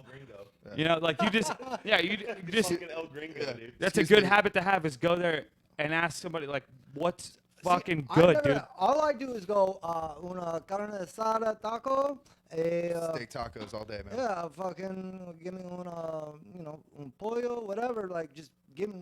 They're like, what? Give me the fucking taco. Give me shit that tastes good. Give Give me me the the food. fucking taco. Give me so what do you food. want? Like, what you fucking put on it? Give me the fucking I taco. want it the way it is, And they're like, yeah. oh, you want the taco? You want the taco, gringo? No problem. Oh, taco. Oh shit, this dude's got it. Yeah, just Muy whip out some. caliente. You want the green sauce? Yes, I want all your green fucking sauce. sauces. Like that's my thing. Like, I don't think a taco in any way, unless it's got fucking lobster on it. No taco. Say, whoa. Back the fuck up. What'd you say you put on that taco? This seems no, really I don't. progressive with This his is tacos. this is not something I typically do, but I did work for restaurants that had lobster taco. And unless it's got lobster or like fresh catch fish out of the fucking water that day or that week on it, I'm not paying more than $3 for any fucking taco. That's You know what I fair, mean? yeah. A good quality off of a truck on Military Trail street taco is $1.50 to $2, and it blows Yeah. so many other restaurants out of the fucking water, dude. fucking I'm gonna great do food something around here. very dangerous. I gotta piss like a racehorse. Do it. I'm gonna leave the topic to you fucking crazy fucks. I'm loving this. All right, and so- then, when I come back, who needs a beer? Because I'm gonna be fucking grabbing beers for I'm people. good. I'm good for the time being, brother, but I appreciate you. Holy He's leaving it to us, gentlemen, and Yeah. me and Scott have talked long and hard about doing a podcast. But I think Yeah. I'm going to utilize this time to plug the show, man. Yeah. You know, 8 Well, days Death of a away. Deity. Have we given them a shout out yet? We should have. Absolutely. Death of a Deity. Fucking love those guys. Also, Path of Totality. We miss you guys, and Yeah. we love every fucking member of Actually, your band, and we hope that all of them. you work it all All out. of them. At All of some them. point in time, you're going to be Actually- getting multiple Facebook messages from this asshole saying, "Let's do a reunion show. We'll do. You guys It'll can get happen. back together and the Beatles same night, one venue, Madison Square Garden. We'll Path get of hologram Totality." John Lennon and shit. It'll be great. Fuck a hologram. Get the fucking casket. Dig them Yeah. up. Yeah, Dig that I'm bitch down up. with that. Let's do That's some how you make it a voodoo. metal show. Bring his spirit back from hell. Dig him Be great. fuck I speaking of Pat though, how like cool it was to play our first show, and then without, I guess they didn't even realize it, but us Their last show. playing their last show, that was one of the coolest fucking things ever. Even though we're still praying and hoping that it's not. I mean, It's not over, but time it's- heals a lot of shit. We'll see what happens in the long run. But I do have to say, man, those guys Put on are a fucking show. above and beyond all other bands that we play with. They have the ability to drain a fucking venue of all of its energy. They Literally, fucked when us. when they're done fucked with us their before. set, when You they can't play after them. In all yeah. the good You can't ways. when play they're after done with them. their set, the bartenders need 5. Yeah. The You know? bartenders just say whatever, play whatever you want. We're locking up. 5 of all the They need 5 shots, 5 cigarettes, and 55 minutes to fucking recover because those guys bring the noise. And man, you know what? We love them. Every we single love you show guys. that we played with them, I saw multiple kids with just their fingers shoved up their nose trying to reset the bridge because they fucking broke like halfway through their show. Yeah, Trevor I love literally the- jumps off the fucking stage, breaks people's noses, and they're just smiling, bleeding, like, thanks, bro, I love you. Thanks for sending me to the hospital. It was one of the coolest fucking things I've ever seen. And then we had to play after that, and everybody left. They're like, I don't want to die. I don't want to fucking bleed. And I'm Absolutely. I like, mean, God we- damn it, Trevor. we did have that first show we ever played. We had somebody get knocked the fuck out and had to be carried out of propaganda. Yeah. Which was- well, paramedics literally showed up. We tried to keep playing, and then finally, like everyone, I forget who was running sound that night. I They gotta just say, came to man, the shout front. out to the guy for getting knocked out and making our set last 30 minutes. Yeah. Otherwise, we would have had 22. Well, So, I remember the middle Hammer of the, Tom. I remember the middle of the set, our first show, and it's like everybody stops playing. And I kept playing. I'm like, what the fuck, dude? I couldn't see nothing because of propaganda. You have these like laser lights in your face. Yeah. And I was like, what the fuck? And they're like, dude, Brandon's like the cutoff, and he points over, and I look over, and I see this dude on the ground with paramedics doing fucking CPR. I'm like, first thing I thought, we're fucking brutal. Someone died. Yeah, that's literally our very first show we ever played. What was it, June 30th? Yeah, it was June 6th. no, it was right after Berto's birthday, so it was the end of June. Basically. Oh no, 31st. But still, yeah. So, but did I- people try to help him back up till they realized? Oh, Well, dude, at we first- literally. Yeah. It, Drag him out. Well, yeah, they dragged him off to the side, and it wasn't was it funny. Jammer from? No. It was Hammer pulled on Berto and stopped Berto. yeah, no, it was someone from one of Will's customers from work. or Yeah, something. yeah, it was one of our. Hammer. Yeah, Hammer Tom was the guy that got knocked out, Hammer, but yeah, yeah. Shout out to Hammer Tom. yeah, Yeah. everybody in the venue stopped the set and like helped this guy get It back was to his it was feet. pretty fucked up because I think all of us had the thought where it's like, oh my god, I hope this guy's okay. That But at the being same time- that being said, if a guy dies in the middle of our first set, first show. how fucking cool would that be? And then we're like, wait, we know. Talk about instant fucking recognition. How about listen? How about the fact that that was our first show? All right, awesome. Bunch of our friends, family members showed up, supported us. We had a good turnout, especially since a lot of every band we played with hadn't heard any of our shit. Yeah. Fast forward to our second show. The second show we ever played Oh yeah. was at O'Malley's in Margate, and we opened for Power Glove. fucking power. And like I glove. was telling you earlier, if you're a video game guy and you even remotely give a shit about metal, Power Glove is a good band to Definitely. get into. All, They all do their it songs are video game themed. Mega They- Man, Zelda, Final Pokemon, Fantasy, Final Kirby. Fantasy. Yeah, their biggest probably banger is the I've X-Men never heard animated. of any of those, but Final Fantasy. Just kidding. Well, you know the badass X-Men cartoon. From the 90s. From the 90s with the- And they do like and the drummers going off. Dude, it's Man, nasty. The drummers going off the whole These time. guys as musicians too are fucking unreal. Like honestly, out of everyone we've played with, still these guys blow all of us out of the fucking water. These guys are fucking just on another level, just intricate as fuck. Just going. I think they had like an hour set, like an hour and a least, half at least. set of just video game metal. That's No, but if you're into video games, there's no vocals. It's just all music the whole time. yeah. The whole thing is fucking music. Yeah, And, they threw some it's- weird curveballs too. It was it's like great. Well, they did the did Ariel song. Yeah, they did the the Under Little the Mermaid. Sea, but they're like under the sea. Brrr. Yeah. Like it was bad. It was a fun show. Like lots of badass. really Is cool the people. light bothering your eyes? No, I'm just my features is bright, man. Your future's this bright. He's got to wear shades. That's right. No, My man. future's this fucking bright. That's right. So, Brian's just a cool guy. he's a cool guy. Now, do you guys just wear street clothes during your shows, or you guys have like outfits. Yeah. Well, that's kind of the thing about us. Like, we all have our own individual style. We don't look like a metal band. Like, when you like, I'm wearing a metal shirt now, but most of the time I look like a redneck. Have a Yeah. hat on, camouflage. Us together, it looks like a cartoon or Yeah, something. it like really just is. like all cartoon characters. 'Cause Like, we- where the fuck did you guys come We have from? our random Chico, our Cuban guy, Berto, Yeah. and he just wears what the fuck ever. The You say token Deadpool brown guy. something because it matches his guitar. Woohoo! Yeah, And then that's right. I do like the redneck look. Brandon's the only one with long hair. And Yeah. then Will comes out and he just looks like this deathcore Yeah. metal kind of freak guy, and he puts the business down. I'm pushing for more like I'm gonna start wearing like Hawaiian shirts. I'm gonna like start wearing just weird I'm shit. pretty sure that's Death by Florida's thing. Yeah, no, that is their thing. Is That, it? that was, you know, it's funny because they did the podcast here and they Yeah. all wore the Hawaiian shirts, and their next show Oh, they yeah. all did because someone would like commented on things like, you guys should wear the Hawaiian shirts. And when they did it, they posted a video from their show, and I saw them in the Hawaiian, and I'm like, those shirts though. Well, yeah. It Well, was the the funny fucking part was best. is like when I talked to them, they're like, "Look, we want to come in, but we have a show that night." I'm like, well, "I guess we're gonna have to start early, huh?" Yeah, get her done. Get And it they out of came the way. in, fucking had a good time, fucking, and then I was at that show that night. Nice. What was that? They were playing with something wolves. Yeah. Oh, Wolfface. Werewolf- Wolfface, Oh, yeah. okay. Wolfface, and they all, yeah, the guy with the fucking, he wears the tighty whiteys, but they're yellow, and they all have the fucking wolf face. They and were the nose and, from the original Teen Wolf, yeah. I love it, man. That's my thing. I like playing with guys that like to have fun, don't take themselves too seriously, and they're just like, "Hey, man, we're fucking just guys who want to come out here and fucking show you what we Speaking got." of shows, Wasted Vibes, you guys gotta let me know when you got a show going on so I can come see y'all as well. Yeah. Yeah, Like- Wasted Vibes. I've actually heard that quite a few times. I haven't heard their music, but it's kind of one of those band names that's going around the ether. Kind of like I'm Yeah. sure how you heard about us. It's kind of the same thing, you know. Oh, no, I didn't hear about you guys till you reached out to me, but I'm glad you did. Like, this is a lot of fucking fun. No, this Like, is. man. Hey, I'm having a great time. This is a great way to spend a Friday evening right now. I can tell you that For much, sure. man. This is great, and I appreciate the hospitality, man. Yeah, for sure, man. I'm glad y'all came out. It's busy week. Yeah. We do have fucking, like I said, MRSA fucking tomorrow night.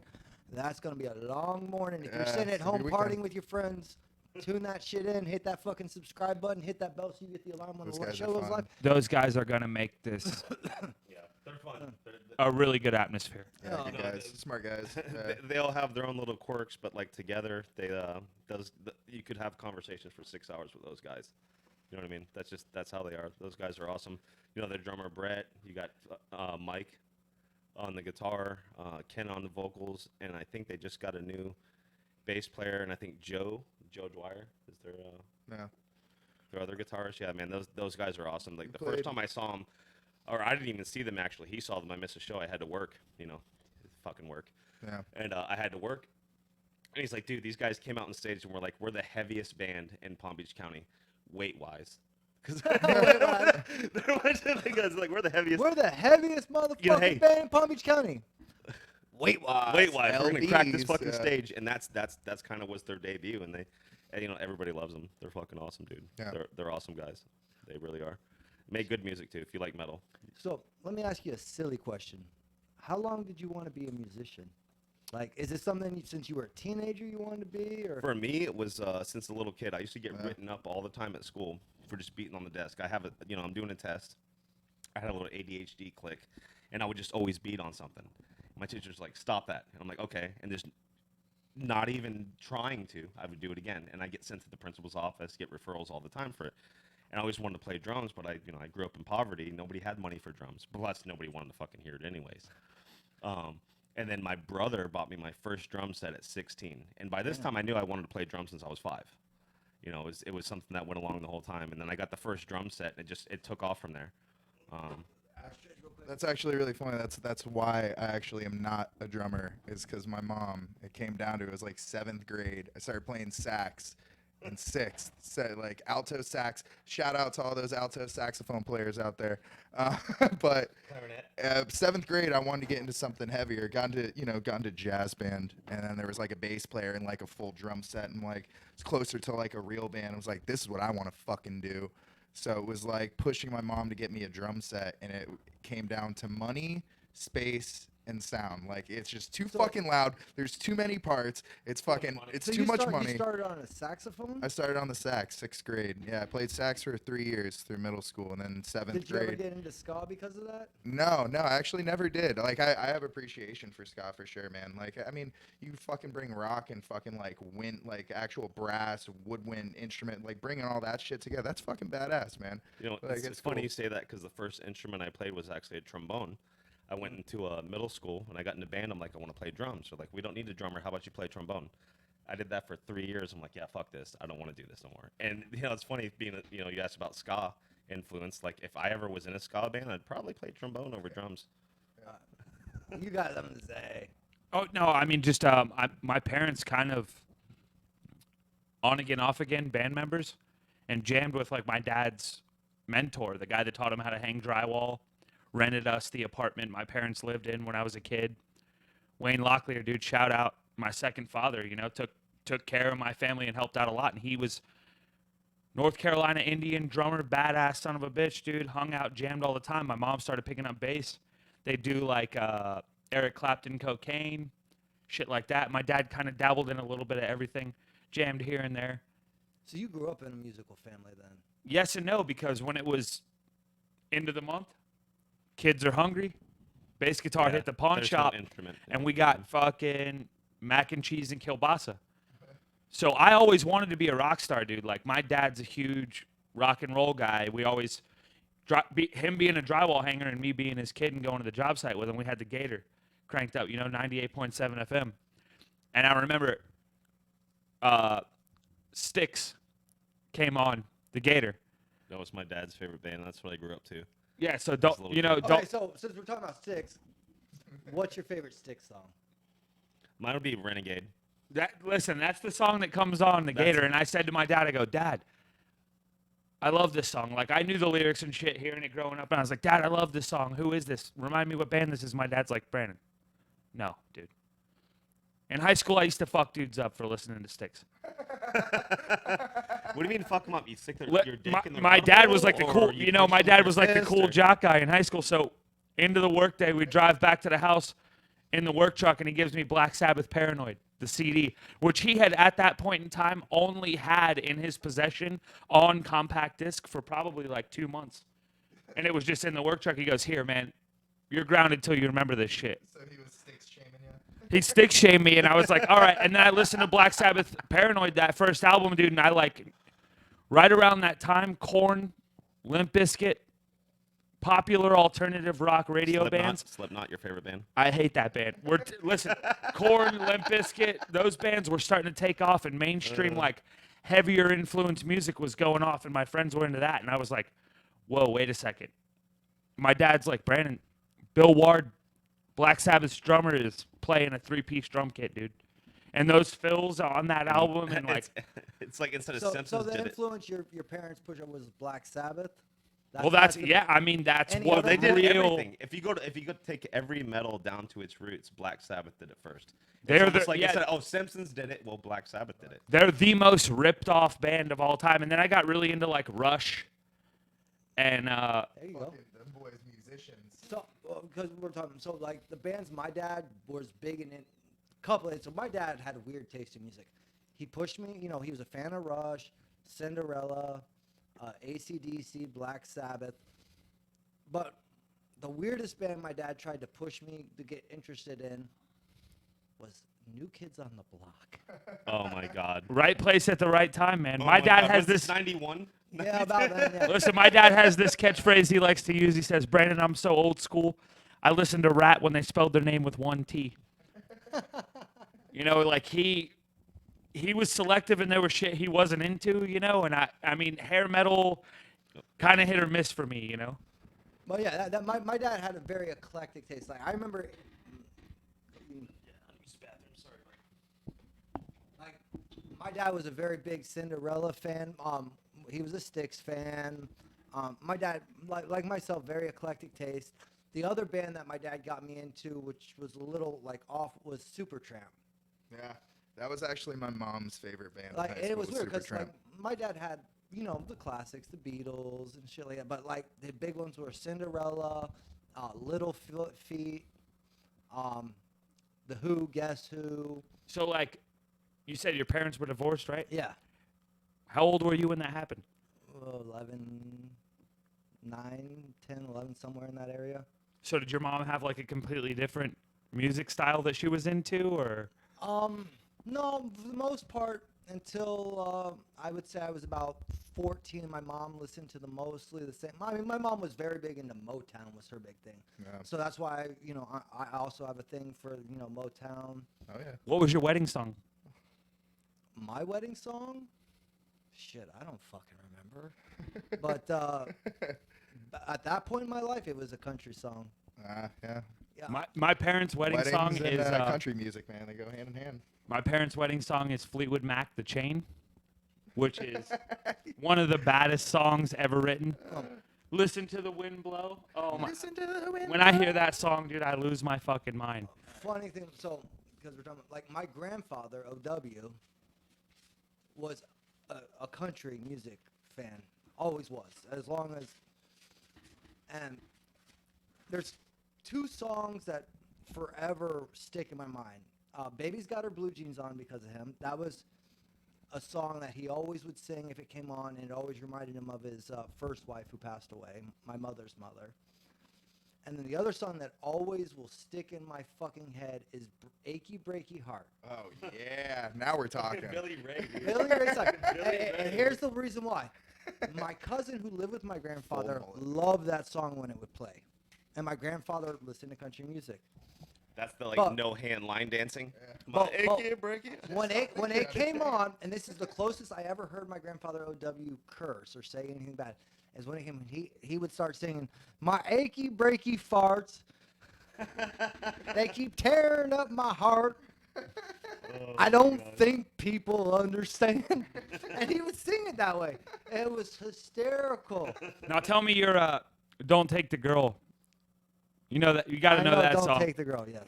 I got to tell you, that is like the one time and the one song that has the most impact, That's why like in he's my getting memory. married. My That's why dad he's getting one married. morning, typically my dad didn't take me to school, and one morning it just so happened to be my mom was sick, up in bed. Dad had to take me to school that morning. Country radio station on, truck backfiring, drives me to Bear Lakes Middle School, and 4 minutes before we pulled into the car loop for him to drop me off, "Don't Take the Girl" comes on. Not a word was said. Truck finally stops for him to let me out. I look over at my dad. I'm like, "See you later." He's like, "Yeah, have a good day." You know, that song, man. Sometimes a song's so goddamn good, it hits you every goddamn time. There's two songs that do that to me these days and always will, because this is about 98, 99. I'm at work. I get a call from my mom. I go outside, I answer it. She tells me my grandfather OW died. I go in, I tell my boss I'm leaving. My grandfather passed. I get in the truck, I fire it up. Literally from the start, the first song that starts playing is Alan Jackson's "Midnight in Montgomery." Oh my God, that's one of my favorite. That and "Seminole Wind" by Alan. Yeah. The second song that comes gives in me behind goosebumps, man. that is "The Ride." And that's when I knew what she was telling me was 100%. It just fucking just flattened me. No, I you sat- felt it in your soul. You know what I mean? That's You such knew a right that's then. such a great expression too. Like flattened you. Like Yeah, oh no. man. Like Yes. I couldn't put the truck. I mean, I started up, the song came on, and I literally my hands Just fell off the froze. steering wheel, and I Yeah. just sat flat against the back of the bench seat of that truck, Yeah. and the song played. Yep. And I just and the weirdest part is and it's I know it's probably coincidence, but the last time I remember hearing "Midnight in Montgomery" by Alan Jackson, where it wasn't intentionally played by me, that it came on the radio when I started up the truck. The second time is when my father's father, Joe, passed away. Like, I started up the truck, the song came on again. I was like, fuck. And that song, like, I've always It's liked almost it. like seeing a cardinal after someone dies. Yeah. It's kind of like it's And the then omen. You know? it played, Yeah. and then my dad called and told me that Joe passed. And Oof. It's just, and I'll go into a fucking bar, whether it's Frenchie's or the Pony, and I'll play that song, and God help someone that fucking starts getting loud, because that puts me right in a fight. You're just like Yeah. wish a motherfucker would. oh, I'm when you're not a doing wish. that I'm like, I get, it takes, it takes you back to that point. stuff. No, yeah. And you remember those feelings. That's the beautiful thing about music. Yeah. Like, that's what I love Agreed. about what the art form, regardless of it, like, you guys do heavy metal. Like, Well, music is a matter of opinion. And no matter how you look at it, Well, I music mean, is a matter of opinion. I- So I what would- gets you might not get this person. here- I would but gets argue you. everything. Here's what Yeah. my personal perspective on it. It's not a matter of opinion, because opinions are like assholes, Everybody's got one, and they're all full of shit. or they're on a colostomy bag. But It's good. the reality is this: is all music, if it's done halfway well, elicits an emotion. Exactly. Yeah. And the reason why people don't, in my opinion, this is just fully my opinion, there's no scientific data or whatever to back. The reason why certain people are turned off by certain music is because they don't like that emotion being elicited from them. Right. It You know, evokes a That's negative a response very good versus, point. Yeah. No. Then again, there's a lot of scenarios where the same song heard by different people At different points in elicits their life. completely Yeah. different reaction. Yeah, but- Let me give you the best example. Renegades, country bar, a lot of line dancing, a lot of swing dancing going on there. They got a bunch of songs that everybody knows the rhythm to. And then Rob Zombie's Living Dead Girl comes on, normal track, no edits or DJ, and the whole country bar has a pre-rehearsed swing dance to Rob Zombie's Living Dead Girl. Get the fuck Line outta here. dance, yeah, to Rob Zombie's Living Dead Girl, and I'm just like looking at the floor like, so I'm right there with you, man. Oh, I'm wholeheartedly agree with you that the emotion that the music may elicit for me may not be the same for you or for him or for whoever. But My point that's- is that music elicits an emotion. Yeah. And like we were talking earlier, I'm not big into thrash metal, death metal, hardcore metal these days. Not because I have a problem with it. I enjoy a lot of it. But just like a lot of punk, it gets my heart beat up. Yeah. It gets me wanting to be aggressive. And also, in But that- regards to that's those me. genres, man, it's not like there's a ton of really mainstream and or popular bands putting out brand new, really original music in those categories. And Music that's- is so bad right now Especially in that our people are genre. listening to podcasts, bro. Yeah. Mumble rap is responsible for anybody viewing this. Thank you, mumble rappers. Thank you. But Um, but like for me, like where I'm at in this day, I'm a bit older. I've had my issues. I've tried to calm myself down, bring myself to a more mellow state, I guess you could put it.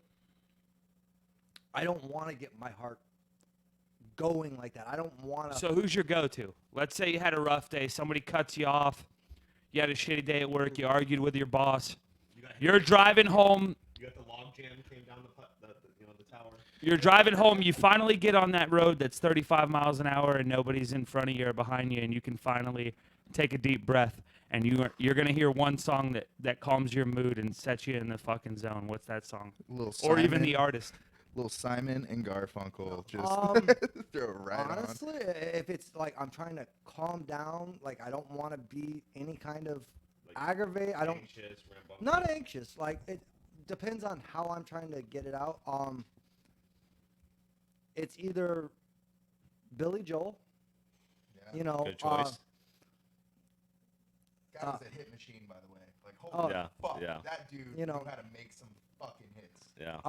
Some Billy Joel can get me into them, or surprisingly, I know it'll sound strange, but the other two bands is the one song, and it's a weird way, but the Clash, London's Calling. Well, Absolutely. Yeah. No. just because it's like I'm here. No, like for that song, to me, It's like it's a like- it's- grounding song. I'm like- here, yeah. and I'm not going anywhere, no matter what. I'm gonna be here. Gonna and- persevere. It's like your ground. And then, Yeah. for day to day, just dealing with life, I like Social Distortion. Like just because it's so I've lived the life. I've chased what I was told. Like that's why I'm into social distortion. I know it sounds weird, but I've chased what I was told, and I realized it's not for me. That's why I like No, it's ball like and chain. indoctrinated. Like Yeah, our yeah. one song, Indoctrinate the Weak. They start you at young. They tell you what you're supposed to know, what you're supposed to think, what you're supposed to learn, where you fall in line. And in the end, it's like, you know what? We all have our individuality. We all like our certain different types of music. We all like to get loose a certain different way. You know, what like it comes When back it comes to that, that's why I like Supertramp's Logical song. Like that's very much about being indoctrinated.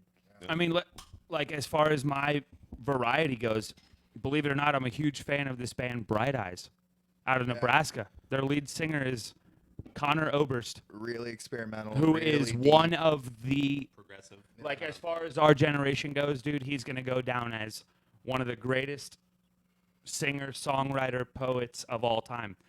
I heard a Bright Eyes song the very first time I heard it and teared up. And like I've given him the benefit of the doubt.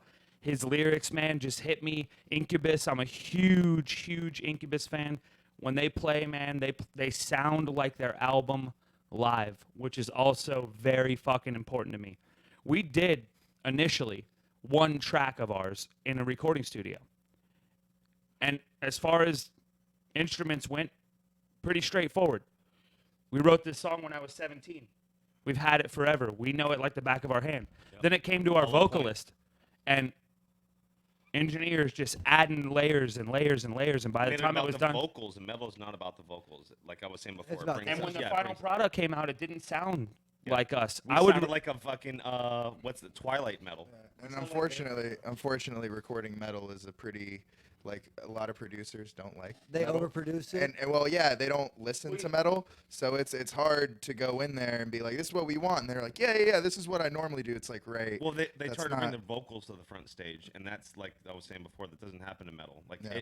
any instrument can take front stage Yeah. in metal, and like they try to like take the vocals And he's put like, that oh, front yeah. stage. And he's like, oh, do the high, do the low, do the mid, and he Just mashed them all without together, yeah and without like nothing an came out understanding what sounding we like were that. going for, like just it kind of was just like, yeah, this is what you This is- need. this is the best It's like, I know better than you about what your band should sound like. It's like, It's yeah, like, no, you don't. a Yeah, lot no of people, offense to anyone, a lot like- of people close their eyes and hear the word metal and envision Drowning Pool, Yeah. Disturbed, Five Finger Death Punch, and countless other bands that can't touch us. yeah. I'm not saying that they're not accomplished and they don't handle their business, but I mean, dude, at the end of the day, if we really wanted to make music our career, living, and how we managed our money, we could all quit our jobs right now, and in 6 months' Fucking time, 10-hour we could be days. playing every night of the week, cover songs at bars like Piper's and the Plush Pony and places like that, where old guys with mullets who have had it for 30 years play the same fucking songs over and over again. Wild Horses and fucking Hey Joe and Free, all those my- goddamn Freebird. blues So- songs we've heard a million times. So I want to kind of roll it back. So you asked me the question. So what songs today help bring you guys, calm you down when you're fucking wanting to fucking slaughter someone for cutting you off or fucking brake checking you? Like, what is it for you today? Like, I mean, honestly, right now, as far as music goes, a lot of what I'm listening to is on my T-shirt. Yeah. This band, Cosmogyral, has consumed an extremely large amount of my attention when it comes to music lately. so they help ground you listening to their music? They yeah. are so broad with their ability to sing, Yeah, they- scream, get heavy, play rhythm. They're very technical at points too. They'll break down. Their vocalist will do the death metal. He'll do actual singing. They do a lot of everything. What's funny is my kind of understanding of Prince. like of most Prince. This I guy's every fucking time he love pulls Prince. up, he's jamming Prince. I love fucking Prince. I love the '80s. I'll listen to fucking Talking Heads. I guess it's supposed to be What's the place. wrong with Talking I fucking Heads? love it. I roll up to band practice. no, but honestly, man, I've cut a lot of music out lately. Yeah. Like I said, all day long, anywhere between 6 and 8 hours a day, there's a set of headphones in my ears. But I've Yeah. been gathering a lot of podcast Yeah, knowledge and I'm just podcasting listening hard. to a lot of shit that I'm interested in, as opposed to just the same X amount of handful of bands. It's what the industry puts what's in your face. It is. A lot of So, what has come out lately And most sucks. popular songs, the reason people like them is they put it in your ear, in your ear, in your ear. 3 o'clock in the morning, 4 o'clock in the morning, 6 o'clock in the morning. You know, at 3 o'clock in the afternoon, you're hearing the same 12 songs on the radio. And they're like almost training you what you want to hear. The only reason you like it, most of these people, is because it's repetitive. Oh, it gets stuck in my head. Well, if you went with every genre of music and put it out equally, then, you know, it's people are more apt to like choose their opinion on that. I actually heard an interesting story. It was probably from a fucking podcast or something, but they were talking about back in the day, versus how the producers in charge, the guys who own these radio stations, said back in the day, in like the 50s, 60s, 70s, 80s, it was always just like, you know, these old rich guys who didn't know shit about music, and they knew they didn't know shit about music. They're like, I don't know, this band, they got a lot of spunk. Put them on, we'll see what happens, because they don't fucking know. And then everyone responds. And now these days is everyone climbed the ranks, and it's like, I know what we need. It's more Taylor Swift. To answer your question, the person who discussed that was actually Mr. Frank Zappa. Oh yeah, Yes. yeah, there it is. There it I mean, is. listen, there's a whole article They I got the hippies in. there's Yeah, a whole the hippies article in I now read it's all on a because they think they know what everybody wants to hear because they're one of those people. listen, a journalist reviews Led Zeppelin like on their first tour, and the quote is, "This band sounds like wild animals or gorillas beating furiously on instruments with no musical talent." If that same journalist was alive to hear cattle decapitation or infant annihilator or any of these, like, if you think that, you know, so taste has Infant just Annihilator, don't look them up. Don't look them up, YouTube. yeah, Don't taste look has them up. just changed throughout time. And I mean, some bands stand the test of time. Some bands have always been awesome, and they'll always tour, and they'll always have a place in my heart. Yeah. I've always supported Pearl Jam and their ability to just like be remotely fresh consistently. But most of what I listen to, man, is old. Oh, you talk about, you mentioned Pearl Jam. Interesting little segue, if you don't mind. So I actually spent some time in Antigua, Costa Rica, and you want to talk about fucking cult following in Costa Rica? For Pearl Jam? Pearl Jam has a huge cult following in Costa Rica. I believe that shit. Like, Yeah, like, I'm not- like no. the collectively, they like own like 2 or 3 youth hostels. Like, it's cheap to stay there. They, oh my God, they had a huge cult following back in the day. I actually saw this fascinating documentary. It's called Searching for Sugar Man. It's about a guy that came out in like the 70s out of Detroit, like Spanish dude.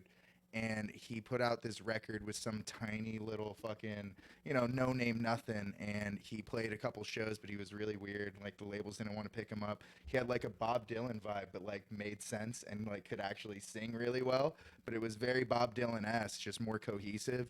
And he was like, just would face the wall and like play and sing. And he was great, but he was like really weird. Nothing happens. 30 years later, some record made it to South Africa. This guy is like a fucking huge star in South Africa. He sold 1 million albums in South Africa, and he's still living in fucking Detroit in some like broken Joe down home. Rogan was talking Had about no that. idea. He goes out there, does a show. He hasn't played any of these songs in like 30 years. Goes out. There's fucking like 20,000 people in this stadium. They know every single lyric to all of his songs. He's like, what the fuck? Like, he's like, awesome. And he was so humbled by it. He didn't expect anything. He was like, you guys want to put me up in a hotel? Are you sure? Like, good.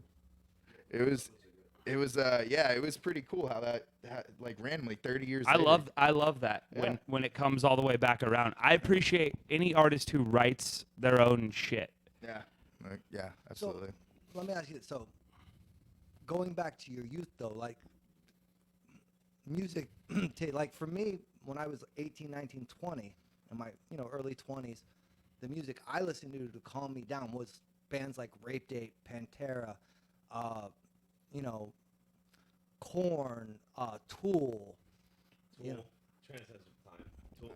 Listen, that's Definitely transcends with time. you asked me earlier what that moment was when I knew that I was going to be a musician, and I can tell you, greatest day of my life so far. I'm 31 years old. I'll never forget this day. It was like it was yesterday, Ozfest 2005. Now, this is significant because my brother's a couple years younger than me, so this is the first concert my mom ever allowed The two of you. to my go- brother to go under my supervision.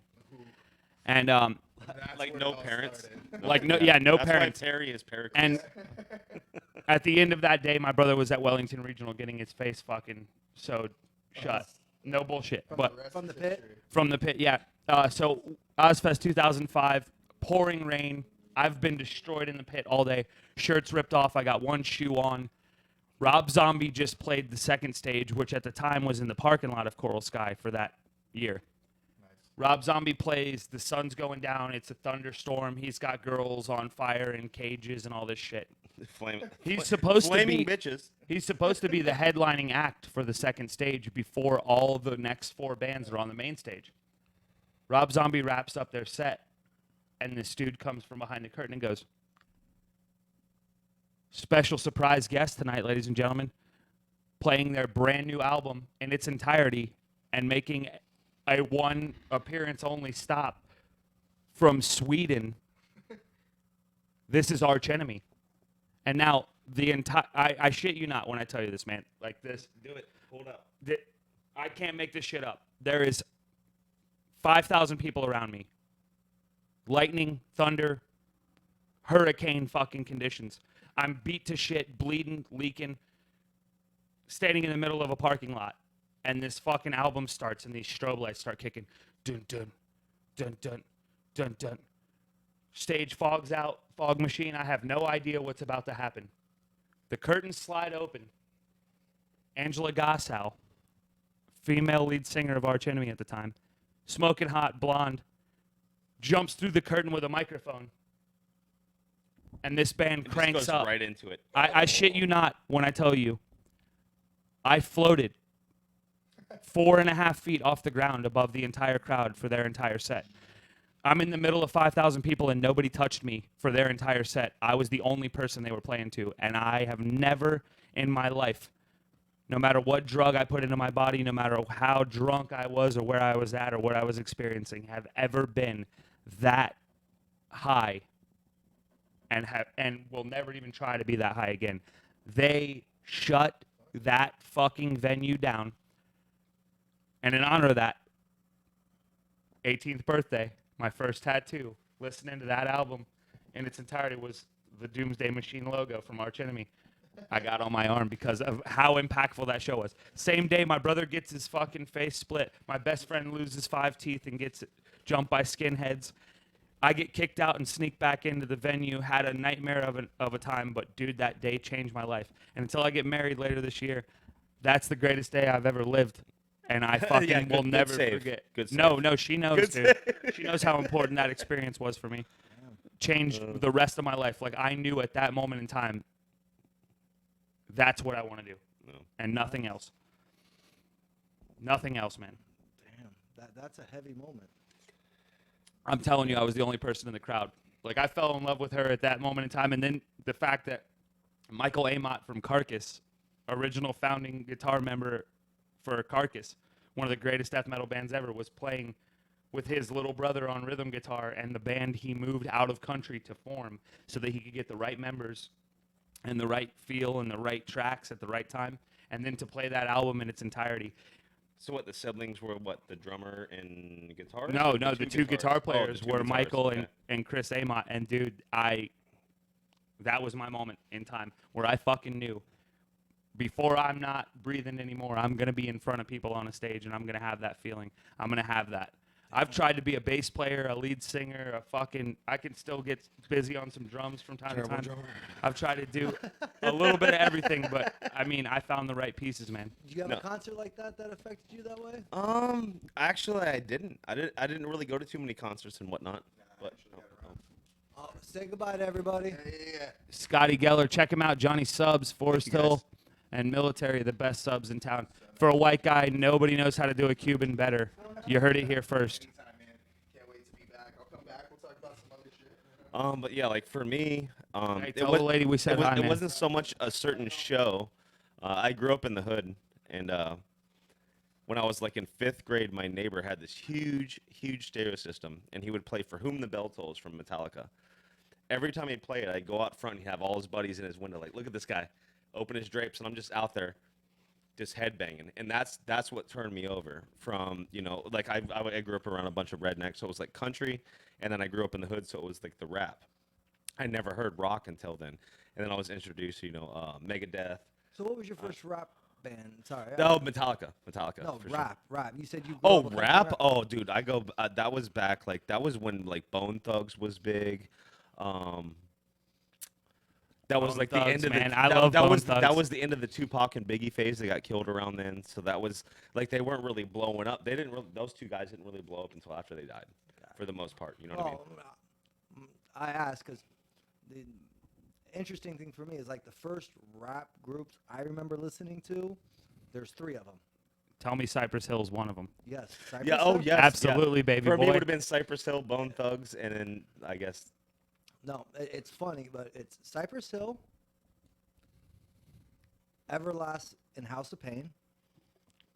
Whitey Okay. Ford sings the blues, baby. That- Dude, yeah, I like yeah, what Everlast yeah. does these days. I really do. I think No, it's no, fun. that's another band that transcends. And then Like it the- doesn't matter what you came from. Like and- that's good music. And then the That's good third music. one, which because at the time they weren't put out as rap, was the Beastie Boys. Oh yeah, absolutely. Yeah, Those honestly, songs are actually, identifiable. now that you say that, when I was like 4 or 5 years old, my dad had this truck, had a system, and he would always play this one song by the Beastie Boys. I couldn't even tell you this day what the song was. Oh, excuse me, but it had like this drum part and guitar thing for it.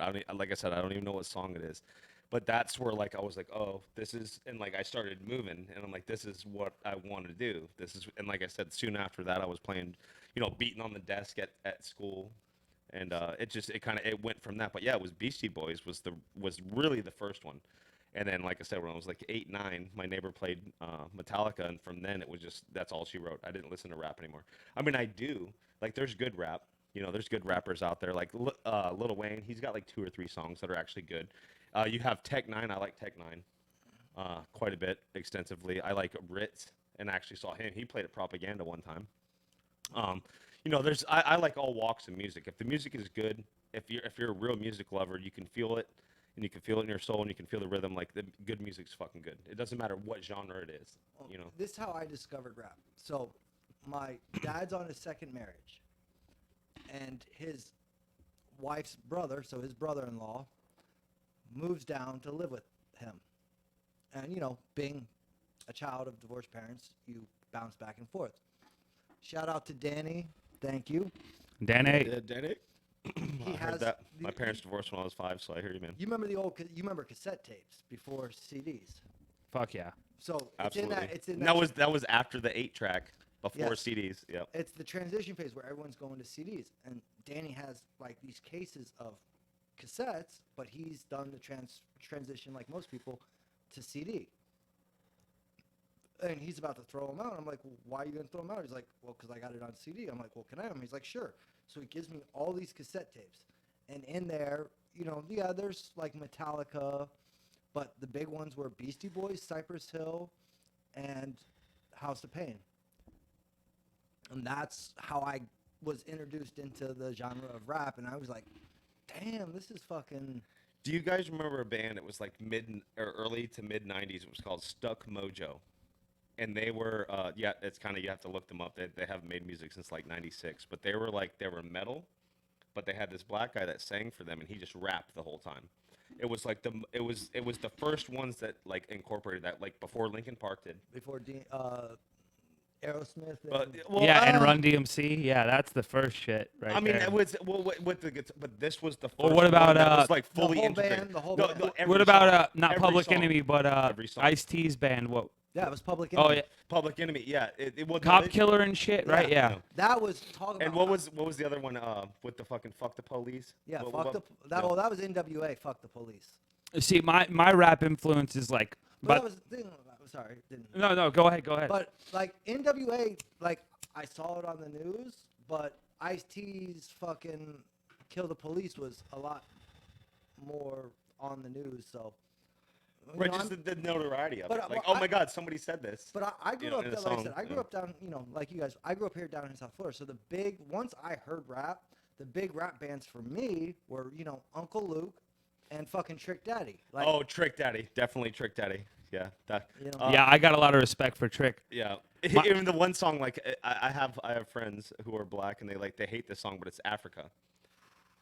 Or America. America. I'm sorry, America. Yeah, it's like down in America, and it's like it basically talks about like it's a very blunt. It talks about what the situation is. Like the black man's fucking ridiculed, the white man's have privilege, and that's how it was. But like it's he was real with it. So it was like derogatory on some terms, but in other terms, it's like I'm here's being the fucking thing. real. Like if like my grandfather's era. My grandmother told this story, and this is a true story. Back in the day, Florida was people who lived here, tourists, and migrants who were working the farms. And back then, the migrants who worked the farms were African Americans. Yep. And there was, where all the major farms were, there was always one bar. And back And the music in that bar was It fantastic. was fire. But my grandmother tells a story. My grandfather was the attorney for the bar owner, and she went there for whatever reason, and she walks in, and it's all black guys. She walks in, and the bartender who worked for the owner pulls out a 44 Magnum, drops it on the bar, and says, "Listen up. If any of you fuckers disrespect," and that wasn't the word he used, but Yeah. But In polite terms. if yeah. any of you fuckers disrespect Miss Tomberg while she's here, you're going to get put in the back.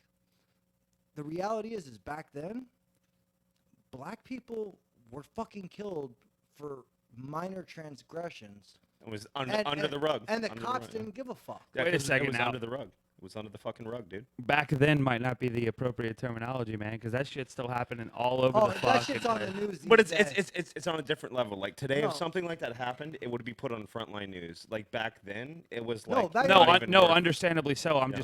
just trying to bring light to the situation of like that struggle may never fucking end. You know what I mean? Well, It's- it would, in my opinion, it would end, but it takes three things. One, the cops need to stop. They need to go away from being law enforcement and go back to fucking being peace officers. In other words, it's not about Peacekeepers, yeah. It's not about enforcing the laws. It's about keeping the peace. That's number one. They got Goddamn, that's a damn good point. like it used to be. Look, if you want to file a report, we will investigate it and we'll go after it. But otherwise, we're here to maintain the peace. That's it. If you and I get into a fist fight, they're not coming in to arrest us as long as we don't break nothing. and- or the one of us doesn't decide to press charges on the other one, then you're No. good to go. That's Well, what that shit comes down to. I used to you know? rest I'll be right back. But it used to be that way, where law enforcement's job was to keep the peace. The problem is it wasn't well. It's It was also good. easy to buy a cop. It's easier, should I say, to buy a cop when his job is to keep the peace, as opposed to enforce laws that he either A doesn't agree with or B doesn't enforce. Joey Coco Diaz, the stand-up comedian, on his It was podcast, fucking hilarious. he has a really good point, and he says in New Jersey, where he grew up, you had to have grown up in that neighborhood to be a cop in that neighborhood.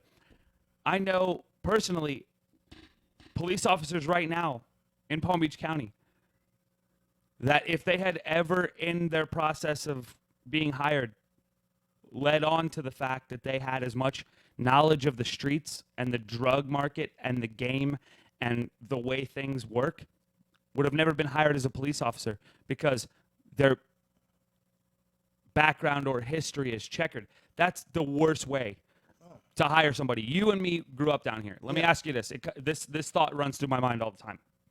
When I'm driving my car down the road, I can pinpoint a motherfucker swerving, smoking a blunt, and high and drunk from 3 lanes away and half a mile up. Oh, No, you can tell whether he's drunk or stoned. Absolutely. so it runs through my mind all the time that, like, if I was a cop, my, like, ticket revenue would be through the fucking roof. I wouldn't have to be catching quota at the end of the month, bro. I would be able to literally pinpoint, identify problem situations from so far away just from my experience in my hometown.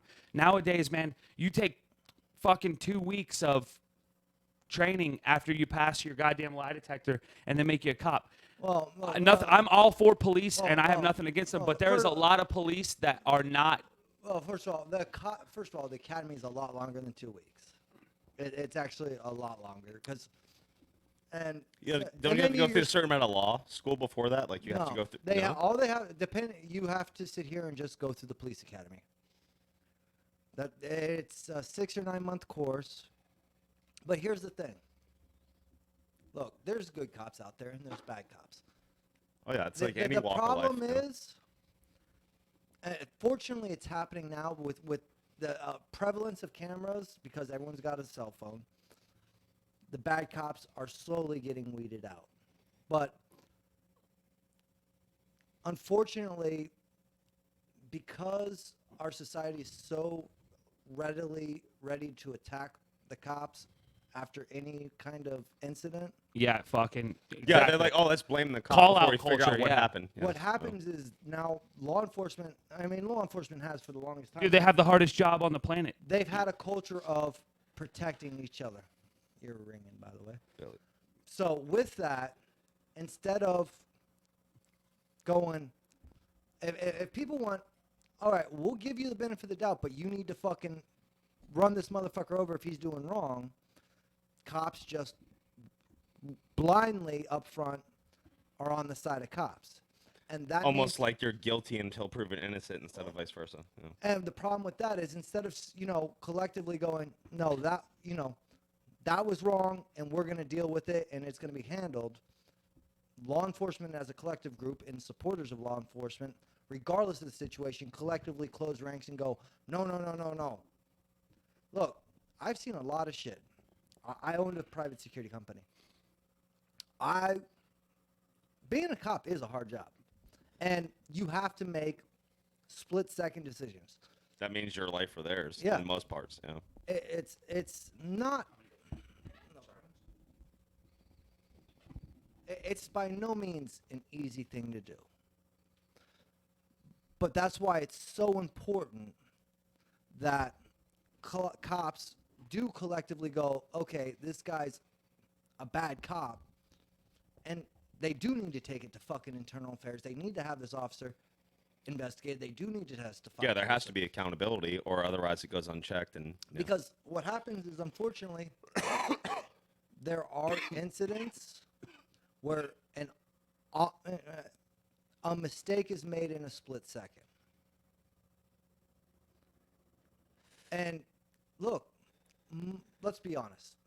I know a lot of people. Most cops, let's say 95% of them, have a conscience. And when they make a mistake, they have to live with it. Yeah, for the rest of their life, whether it ends their career or not, Correct. until they fucking go to the grave, they have to carry that with them. you know? Correct. And it's, something they're going to have to deal with. And most people, hopefully, never have to understand They what have that to deal with that. Yeah, You know, either your life or theirs. but Yeah. talk to a combat veteran, and they can tell you a fuck up, even if it's found justified, will still fuck with you. Hell, even 100% justified taking a life will still fuck with you. Yeah, because someone still lost their life, and regardless of how it turned out legally, you may still feel accountable. You know. Especially when it comes to military, because they're all brothers. Everybody has to back each other up. So But with that, at the same time,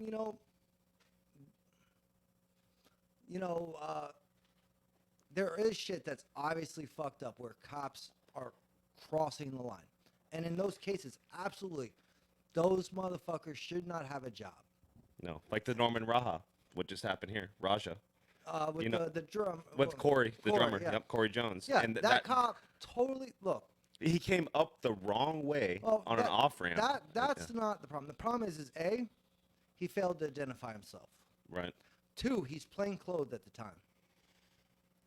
Right there, that's 2 fuck ups. And then the coming up the wrong way. Coming up the wrong way, whatever. That. No, you're right. You could take that either way, to be honest. But Like, oh, only a You're cop in would do that. plain Yeah. clothes. Didn't identify herself. You're not identifying yourself. So now the you've guy already, felt, You've already fucked up twice. and at then that he point, felt in danger, pulled a gun, gets shot for it. which he's totally within his right to. He do. was, You he pull was, up the he wrong was, yeah. way on a road. You're dressed like anybody else, and you pull a gun on me. Guess what? I'm pulling a fuck. I'm pulling a gun on if you. I have I one, don't yeah. give a fuck what you turn out to be. Yep. The only yeah, absolutely grab it. The only shame in that, unfortunately, is that Corey lost his life in that. You know, that is. No. Yeah, that is that's the a sad part. That's a travesty. Yeah, that is the No. that is the tragedy. Tragedy, yeah, you're right. It is a travesty, and Not that there's any compensation for human life, but at least a smidgen of fucking justice was served, man. And you know, like I was saying, I completely support the police. Coming from a Yeah. dude who was a fucking delinquent and who had every reason in the world to be And hate the- arrested yeah, and hate for the multiple police, things that I got away with, I can relate now to the police officers having this hard fucking job, especially anybody who works for Delray Beach Police and who is literally employed so they can scrape overdose victims off the fucking street corner. These guys don't have an easy job, specifically in South Florida. I'm just saying. Police officers who were born and raised in that neighborhood is never a bad idea. Somebody with agree. a little Yeah. bit of Westgate experience Well, because you almost in know a how to deal with squad that car person, driving you know what I through mean? Westgate, you know what I mean? You're more empathetic. You're more able to put not yourself even in their that. shoes. You understand what's what, like, because you Yeah. grew up around it. You know who's who. Yeah, it's almost a negotiator thing. Like you came from the same area, you know what to say to them You know. to de-escalate the situation. Because that's what every cop tries to do is de-escalate. Or Obviously, what the most they extreme. should do. Yeah, You not know- all of them do that. You're right. You're right. You know, like, that's my big issue. It's like, look, law enforcement, no doubt, has a hard job. We can all agree on that. If you have there's two issues. One, we have like someone said, what did you call it, a call-out culture? Yeah, call out culture. Well, That's you get brownie points now if somebody did something wrong And they were from stereotypically across fit the into that, yeah. country. Yeah, it's No. a mixture of the call-out culture and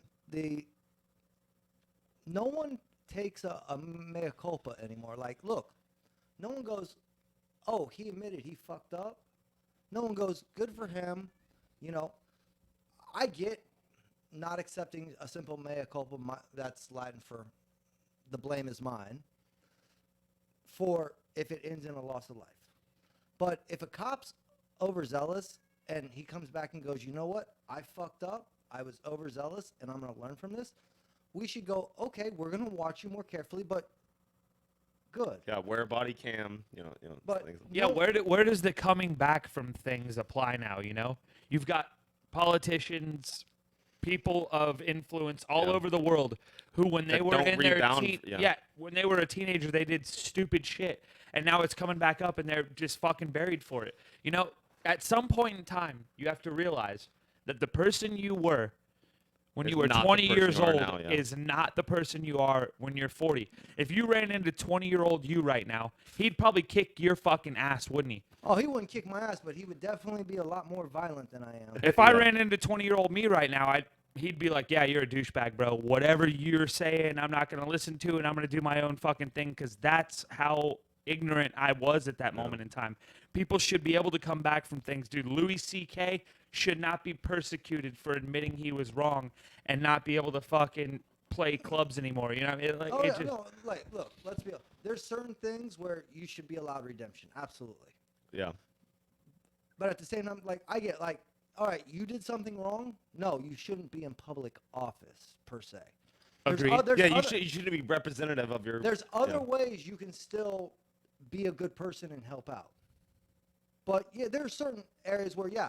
I think everybody agrees, like, children, rape, and murder, those are pretty much the three. Yeah. Well, If you fucked with kids or you raped or murdered That's- somebody intentionally and premeditated, then you're one of the people that we should be the most concerned about. If you got pulled over with a half ounce of weed in 2007 You shouldn't be serving 20 years. and your you know, license was suspended, oh, and then you do your time and get out, you should be able to get a job or a place and to support a fucking family. And put your name on an application for a goddamn apartment complex and still live. be considered. As a felon in the state of Florida, you don't get that right. Like I said, I was 18 years old when they hit me with a felony. And yeah, I could have done 18 months probation and probably not taken the felony, but I would have had to pay the probation office $300 and change a month and taking a drug test every month. And at the time, I was making maybe almost fucking no 600. fucking money. Yeah. I had Maybe no 600 car. a month, so half your fucking money's gone. Yeah. Exactly. Or mom's got to cover it, mom and pops. And my parents don't have that kind of money. They drain their accounts on the fucking lawyer alone. Oh, it's been mentioned, for anyone that watches podcasts, Rogan time, like we've lost a path of redemption. Look, our judicial system is set up that you're innocent until proven guilty. That doesn't mean that what someone did may have been right Or justified. or yeah. justified, but until they're found guilty, they're presumed innocent, and they should be treated as such. Look, Jesse Smollett, he wasn't convicted. Cocksucker. Did he potentially do irreparable harm to set back what's going on? Okay, maybe. But Only because, and I'll say this now, only because, let's just say, the night of the incident, the No, Chicago PD had other did shit a square radius around the area and happened to find two random white dudes wearing MAGA hats. Smollett would have been like, yep, those are the guys.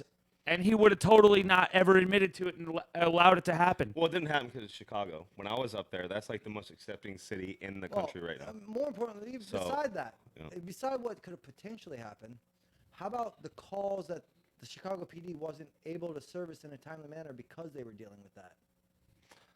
Yeah, they're pissed Yeah. about it because Yeah. so many goddamn higher-ups came in and shut the thing down. It cost their police department way too much Yeah, time, hundreds energy, of effort, thousands, and if not money millions, because it yeah. was a celebrity, and that's already the most violent fucking city in the country. You know what I mean? I can they- say from being there, it's the South Side. The South Side is what's rough. That's where the poverty is. Once you get north of actual downtown Chicago, it's a really pleasant place. Even I was Downtown Chicago is nice. Well, and I was even in South Side because my brother had a band practice there before he played his show, and I think his show was down there at the Tonic Room. But I went down there, I didn't have a problem. Like I was even in an alley. That's easy to say for somebody who doesn't live there, but Yeah, I don't live there. for Yeah, somebody who that's- doesn't live in West Palm Beach, if they're visiting and Yeah. they're hanging out with us in City Place at Movie Co. Yeah, it's and easy Blue to say this is Martini the and best- everything yeah. looks like it's high end, and then they go 3 blocks away to where they stopped leveling crack houses to build $1 million businesses. They'll see what the fucking difference is. go, you know, go walk Tamarind about 5 blocks north and see what happens. Yeah, just yeah, exactly. Go in Tamarind where Parker turns to Tamarind right there. What is that, Quadro? Yeah, where Quadro wraps back around. You go north, you're screwed. Or You're take Australian towards 45th. yeah, there's Yeah, no go down by amount the of Dixie Fry. there's no amount of reasoning, logic, or talking yourself out of that saves you from that fucking scenario. Yeah. At the end of the day, some neighborhoods are just fucking built like that because that's how they have to strive. and survive. Which is yeah. why those need to be areas that we fucking focus on more than anything else. If you look at all these influencers and all these really important people that are Yeah, but coming it's- out and making an impact right now in the world and helping people, a lot of them are guys from the area that they're helping Oh, out. yeah, Big Mike that's or not- Killer Mike that was just on Rogan. He's now on a he's a billboard fucking- at the Atlanta airport because he's given so much back to the Well, community. One of the big things is they need to allocate money not by county but by the population of the school, and that's my opinion. Like the state of Florida needs to go, we're not going to let the county, like the county's going to collect taxes and then it's going to all go into a state pool, and that money's going to get divided by the number of students. So if a school fucking whether it's Santa Lucius or Lake Worth High, where they have hundreds of kids, all this money is going to get divided. Whereas, Olympic Heights has a lot of kids, but that's because they bust kids in. This is your student population. Here's your funding based on, there's X amount per kid to support it versus, I live in this county, so I get this much. But Well, at the same time, it goes down to the bare minimum of that, you go to Indian which is River, the number of teachers that are outnumbered by the students. Mostly it goes They to don't the make amount shit. Oh. That mostly goes to how the schools get money is like, especially on a county level, is on the amount of taxes that are paid in a certain district. Correct. Go to certain schools. So if you're from a high income family and you're living in a high taxed area, you're going to have a better school.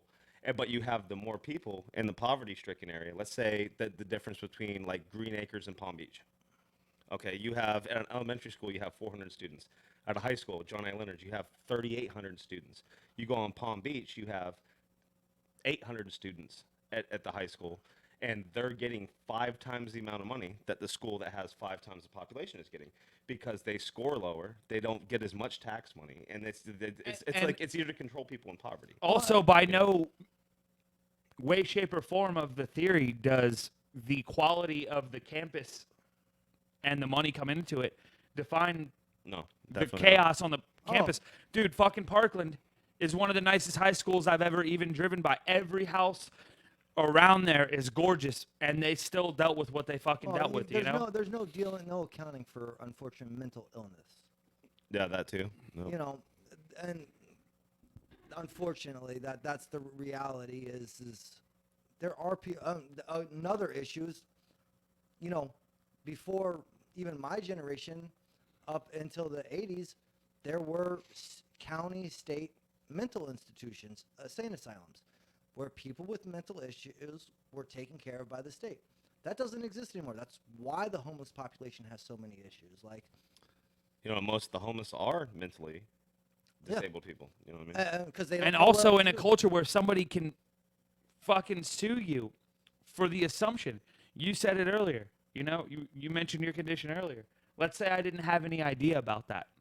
And now here I am, the assistant manager of the company you work for, and I even remotely assume that you're on any sort of spectrum and bring it up in conversation. You now possess the ability to end my fucking career for the remote assumption. Right now is a good example. On Jeopardy, I don't know if you're familiar with, there's a guy right now on Jeopardy who has not lost in 32 Yeah, days. like crazy, dude. He is breaking every record Over Jeopardy 2 has million. ever set. He is over $2 million, and he is not even trying anymore, dude. He's a professional gambler who, if you ask me, clearly is on the spectrum in some way, shape, or form. Starts off by Oh, yeah, you get- every, yeah, you get- every yeah. expensive question first and works his way Yeah, up. it's like 1,000, Hits the daily 800, double. 800, yeah. Dude, he's making 90 grand an episode of Jeopardy. He holds the top 15 winningest episodes of Jeopardy ever in 31 days. Damn. And this dude, God forbid, somebody in mainstream media come out And say something and without say him saying that it. something, this yeah, dude that he has might- Asperger's or is on the Like, spectrum. like he's excelling because of the, yeah, it would be a discriminatory at that They point. would be fired on the spot. You know, that's ridiculous. It- Like the question, like, look, someone with that, like, yeah, we can be really fucking smart. Congratulations, welcome to the reality. Do we have issues? Yes. Yeah, can you go to Publix and deal with a 25 customer long line on Easter Sunday when the building is standing room only? No, I probably fucking start telling people to fuck off. That's what I'm Yeah, saying. exactly. There's Like, you know scenarios what, I'm gonna that work get for some chicken. I'm gonna cook 'em my damn self. there are scenarios that work for everybody, and Exactly. I mean, you shouldn't be in any kind of trouble for recognizing things and acknowledging things and going by the fucking rules. Well, stereotypes kind of ruin that because like everybody falls to stereotypes, and whether it's like a handicap or it's a racial or it's like just even almost a biased opinion. If you're like in a different country, you know, something like that, it's like that's bypassed now because everybody's like, oh, well, you should be, you know, completely accepting of everything, no matter what. You should be compassionate. Well, some people don't learn that. You know, someone that grew up in the hood and is struggling is not going to understand what it's like when you don't get a tax return. Like, what do you mean you don't get a tax return? No, I have to pay money. Yeah, some dude You know what I whose mean? mom Like- is sick at home in a wheelchair, high as a kite on medication and can't work. I don't see that guy having to find sympathy in his heart for somebody who's 6'8" and decided they wanted to be a woman and is dealing with like somebody arguing with them in public Yeah, now. that's- I don't blame them for not being able to relate to that because of what the shit they're dealing with at home is. Some things are just much heavier than other people understand. And now that I'm older and I'm an adult, one of the things that stuck with me so fucking heavily is you never know what kind of mood somebody's in that day. When I was 21, if I got cut off and the dude gave me the bird and we pulled up at Summit in military, I'd get out and smack that motherfucker. Now it could be a guy with a goddamn Absolutely. gun and I'm dead, you know? Oh. You don't think about that when you're young and dumb. Here's the thing, the way I look at things, and part of the way I was raised is, thank you, Mom, for this, is if it doesn't hurt you and isn't happening in your house, why do you give a fuck? Like, literally, like, if it doesn't affect you, yeah. why is it your opinion if it doesn't affect No, you? no. If it doesn't affect you and it's not happening in your house, why do you care? Yeah. Like, honestly, if someone feels that whether that they're trapped in the wrong body, are they doing anything to you? No. So who gives a fuck? No, Hey, agreeable. hey, but hey, that is also by a situational seriously. thing. No, it's You're a right. You're right, choice. 100%. No, I agree with you. no. But if you live across the street from a dude who kicks his dog in front of the whole neighborhood, how many times does that guy do that before you fucking bite your teeth and once. go outside and No, say dude, I something? don't- You mind what I mean? one time. So But- sometimes letting No, but people hang on, mind their own business. But that's the difference between someone abusing an animal. If a dude comes out and drag, how does that hurt you? How does that affect you? No, Who's but getting hurt? like I said, I agree with you 100%. That was a bad example Yeah. was the dog. But okay, give you another example. Let's just say you live across the street from people that party all the fucking time, a husband and wife that have all their friends over, and now it's 3:30 in the morning, and he's smacking her up and down the fucking street. As much as I'm good at minding my own business, there are certain things Okay. I need to Okay, but- interject in. Here, but you let, know? let me help you out with that from my point. It's in the street. It's making noise. It's disturbing you. Now it's affecting you. If he's gonna smack, I'm not. I'm gonna go on the basis when I state this that it's consensual on hers and on her behalf. And Right, like his. maybe she hit him first. No, something, no. Like Or she's dealing in- with it and won't Oh, leave. No. Not even that. That she's into it. It's what turns her on. I'm gonna go. It's fully consensual. She wants him to do this because it's her kink. I'm going to go full consensual. That's how far I'm gonna go with this. Because some women want to be smacked, choked, and spanked. Whatever. Yeah, exactly. So what is it your business to interject when But they're you're doing now that? doing it outside, and I can hear it, and it's disturbing me. That's when. Now Look, it what- affects you. What Yeah. you want to do it in a private room, because that's what she's into. That's your business. Okay, again, another bad example. So let's just say you know some shady shit's going on. And you know that there's something that you could probably fucking step up and make an impact. Let's just say 10 houses down, this lady's kid is sick. She never takes the kid to school. The kid's walking around with a shitty diaper, not dressed in the middle of the afternoon. You know his mom is inside nodding out because she's a fucking junkie. Then that's when. Still never affected you personally, but you feel the need sometimes Morally. to interject Okay. yourself. Yeah, morally, that's the word. I have no problem if harm is being done to someone. That's the difference. Non-consensual harm being done to someone is a different story than consensual harm because, again, some people want to And a lot spend- of times you don't really know, like you said, if that might get the girl off, so you kind of have to stand back. But you know? again, if it's outside, if it's going on in the house, you're not going to know it. Now, if she's showing up with black eyes and she starts telling you shit, different story. You know, and that's, again, where having a community is important, where Yeah. you all talk. You know, look, I have talked to 90% of my neighbors. I know that's unfathomable to most people in this day and age. No, me Yeah. too. I'm the same way. You know, the kid next door, Haitian kid, fucking great kid, wants to get out of private security and become a mechanic. When he needs to borrow tools, I fucking loan them to him. All about that kid learning how to do it. I've gone out and bought tools to help him do a mechanic job that he's learning on his own. And one day that kid will be sitting on the That's couch of the admirable, man. blue collar genius talking about how one son of a bitch in the world gave him 5 minutes of attention. Gave a fuck about him besides his own family. You know? Giving Oh back no, to his that. family cares. Don't mistake. His family does care about him. They do, but he's trying to do his own thing, and they're supportive. But if you don't know, They might about not have the resources or means to help him. whatever it may be. Yeah. Kid, no, another kid next door, fucking the 2 houses down, they've been there for as long as I've owned the house. My family's owned the house. Like, we've known them for fucking 40 plus years. I happen to know most of my neighbors. Hell, my stepchildren fucking played with the other neighbors across the street kids all the time, and I rode the school bus with them. It's about not being strangers with your neighbors, having a community, and coming together. If you don't do that, you don't know what's going on. You can't enter. But when it comes to, like, look, I know it sounds fucked up, but I have no problem with gay marriage at all. I don't care. That doesn't sound fucked up to me at all. I have no problem with anybody But, getting married if you they're, know, you know.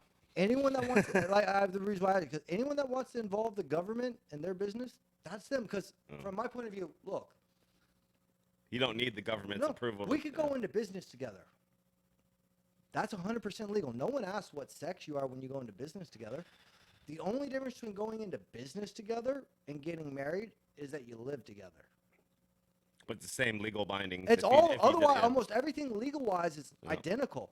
Any money you guys make together is split. Has to be split based on. The only difference is the percentage of the business loan is predictated ahead of time, or can be bought and changed. But it's always It's documented almost negotiated, yeah, beforehand. Yeah. by shares in stock or however, whatever.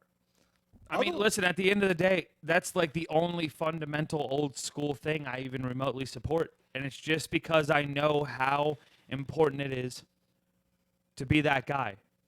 My dad knocked up my mom. First thing he did was go buy a fucking ring and try to be the Catholic he was raised to be. At the end of the day, I was the ring bearer at my parents' wedding while my brother was in the back of the VHS tape video teething and my mom's pregnant with my little sister walking down the aisle. I'm a bastard by definition, and I got no problem with that scenario, but I know what it means to be dedicated enough to get married and to be convinced how important it is and make it happen. You know what I mean? At the end of the day, it's her day. I'm just a guy who's there, dressed nice, and might rip his fucking suit off and play a Slayer song before the night wraps up, you know? Right on. So you've got a couple years on you now, both of you. If there's a 17, 18, 19-year-old kid that watches this, you know, and they're not sure about life. I mean, I'm guessing you weren't really sure about life for the most part, either one of you. Literally not until the last couple of Fuck. years, and I still got shit to learn. I'm still so. not sure about life, and I got a 13-year-old daughter. What advice would you give to someone that was watching this? Like, tell them go to college. Go First to and foremost, brush your fucking teeth. Because I had an abscess and got a tooth pulled yesterday. Worst pain ever, man. Dental pain. Also, it's 2019. College will put you in debt before your 25th birthday. It's not as necessary as it used to be. And unless you have a guaranteed plan and a major that's going to pay out for a long time, get into a trade. Luckily, I live in the state of Florida where a lot of my friends could do air conditioning and pest control and construction work because the work never stops year round. It's hot as fuck and everybody's going to need an air conditioner. Focus on making money and the squeaky wheel gets the oil, man. Say something when it's on your mind. Yeah, if it could be me, my biggest thing would be it's not all about money. It's about what's making you happy. I've had jobs where I made $60,000 a year, and I fucking regretted every moment of my life. I thought about work. When I was off work, I dreamt about work. What made me most happy is doing a job that was like I could deal with, I could cope with, and it didn't give me any extra stress outside of regular life. Not even fulfillment. It's just if I'm making enough to survive, because right now you're trained. You have to work. If you want to fucking eat, you don't want to starve. You want to have a place to live. You want AC. You want running water. You got to work. Unless you're a trust fund baby and you get everything handed to you. But my thing is I've found more happiness in my life working at minimum wage, just enough to pay my bills and survive and not have any extra spending money. I've been more happy with that than I was making all this extra money because, the more money you make, it typically comes down to the more stress you deal with, whether it's Mo physically money, or mo mentally. problems. But exactly. So what my debt, what my money problems might be as someone who's living on, the bottom 2% would be is peanuts compared to somebody who actually has money. But the thing is I don't have all that stress they have. They go to sleep at night worrying about how they're going to pay for their Mercedes and their house and all this other shit if something goes wrong. With me, if something goes wrong, I just need to find another job. I just need to survive. I need to put food on the table and pay my bills. That's it. So I've always been happier with my life when I don't have stress from work. You want to make more money, you want to deal with the more stress. If you can do it, that's on you, man. But my biggest thing is I always try to chase the money, and I ended up in a dead end every time because I hated my life. I hated what my day-to-day routine was. When I was able to work, barely survive, but not think about work outside of work, I had the happiest times of my life. As long as I had food in my fridge, my bills paid, you know, my old lady there loving me, my child in the room, haven't had her thing. She's got AC and she's got food and all that. That was all the happiness I needed. I didn't need to make $120,000 a year. I didn't need to, you know, have all these extravagant material aspects and then next year be like, oh, okay, I need to get more of these things. No, it's not about that. It's about the people around you and enjoying your fucking life, man. So scrape by with a smile Yep. instead of fly by with a frown. Yep. It's not That worth being it. said, man, you It's cool not with worth us it. wrapping it up? Yeah, I was about ready. Yeah, to man. wrap Yeah, it's not worth it. You can't take the money to your grave, man. The only thing you take to the grave is your life experiences. That's it. Your it. memories. We're fucking done. I'm gonna shut this shit down. Thank you for joining yeah, guys. us. Respectable Street, June Hey. 8th. Genocide Salad. We're headlining. Come see us. Thank you, Blue Collar Genius, for having Yes, us. Thank you, bud.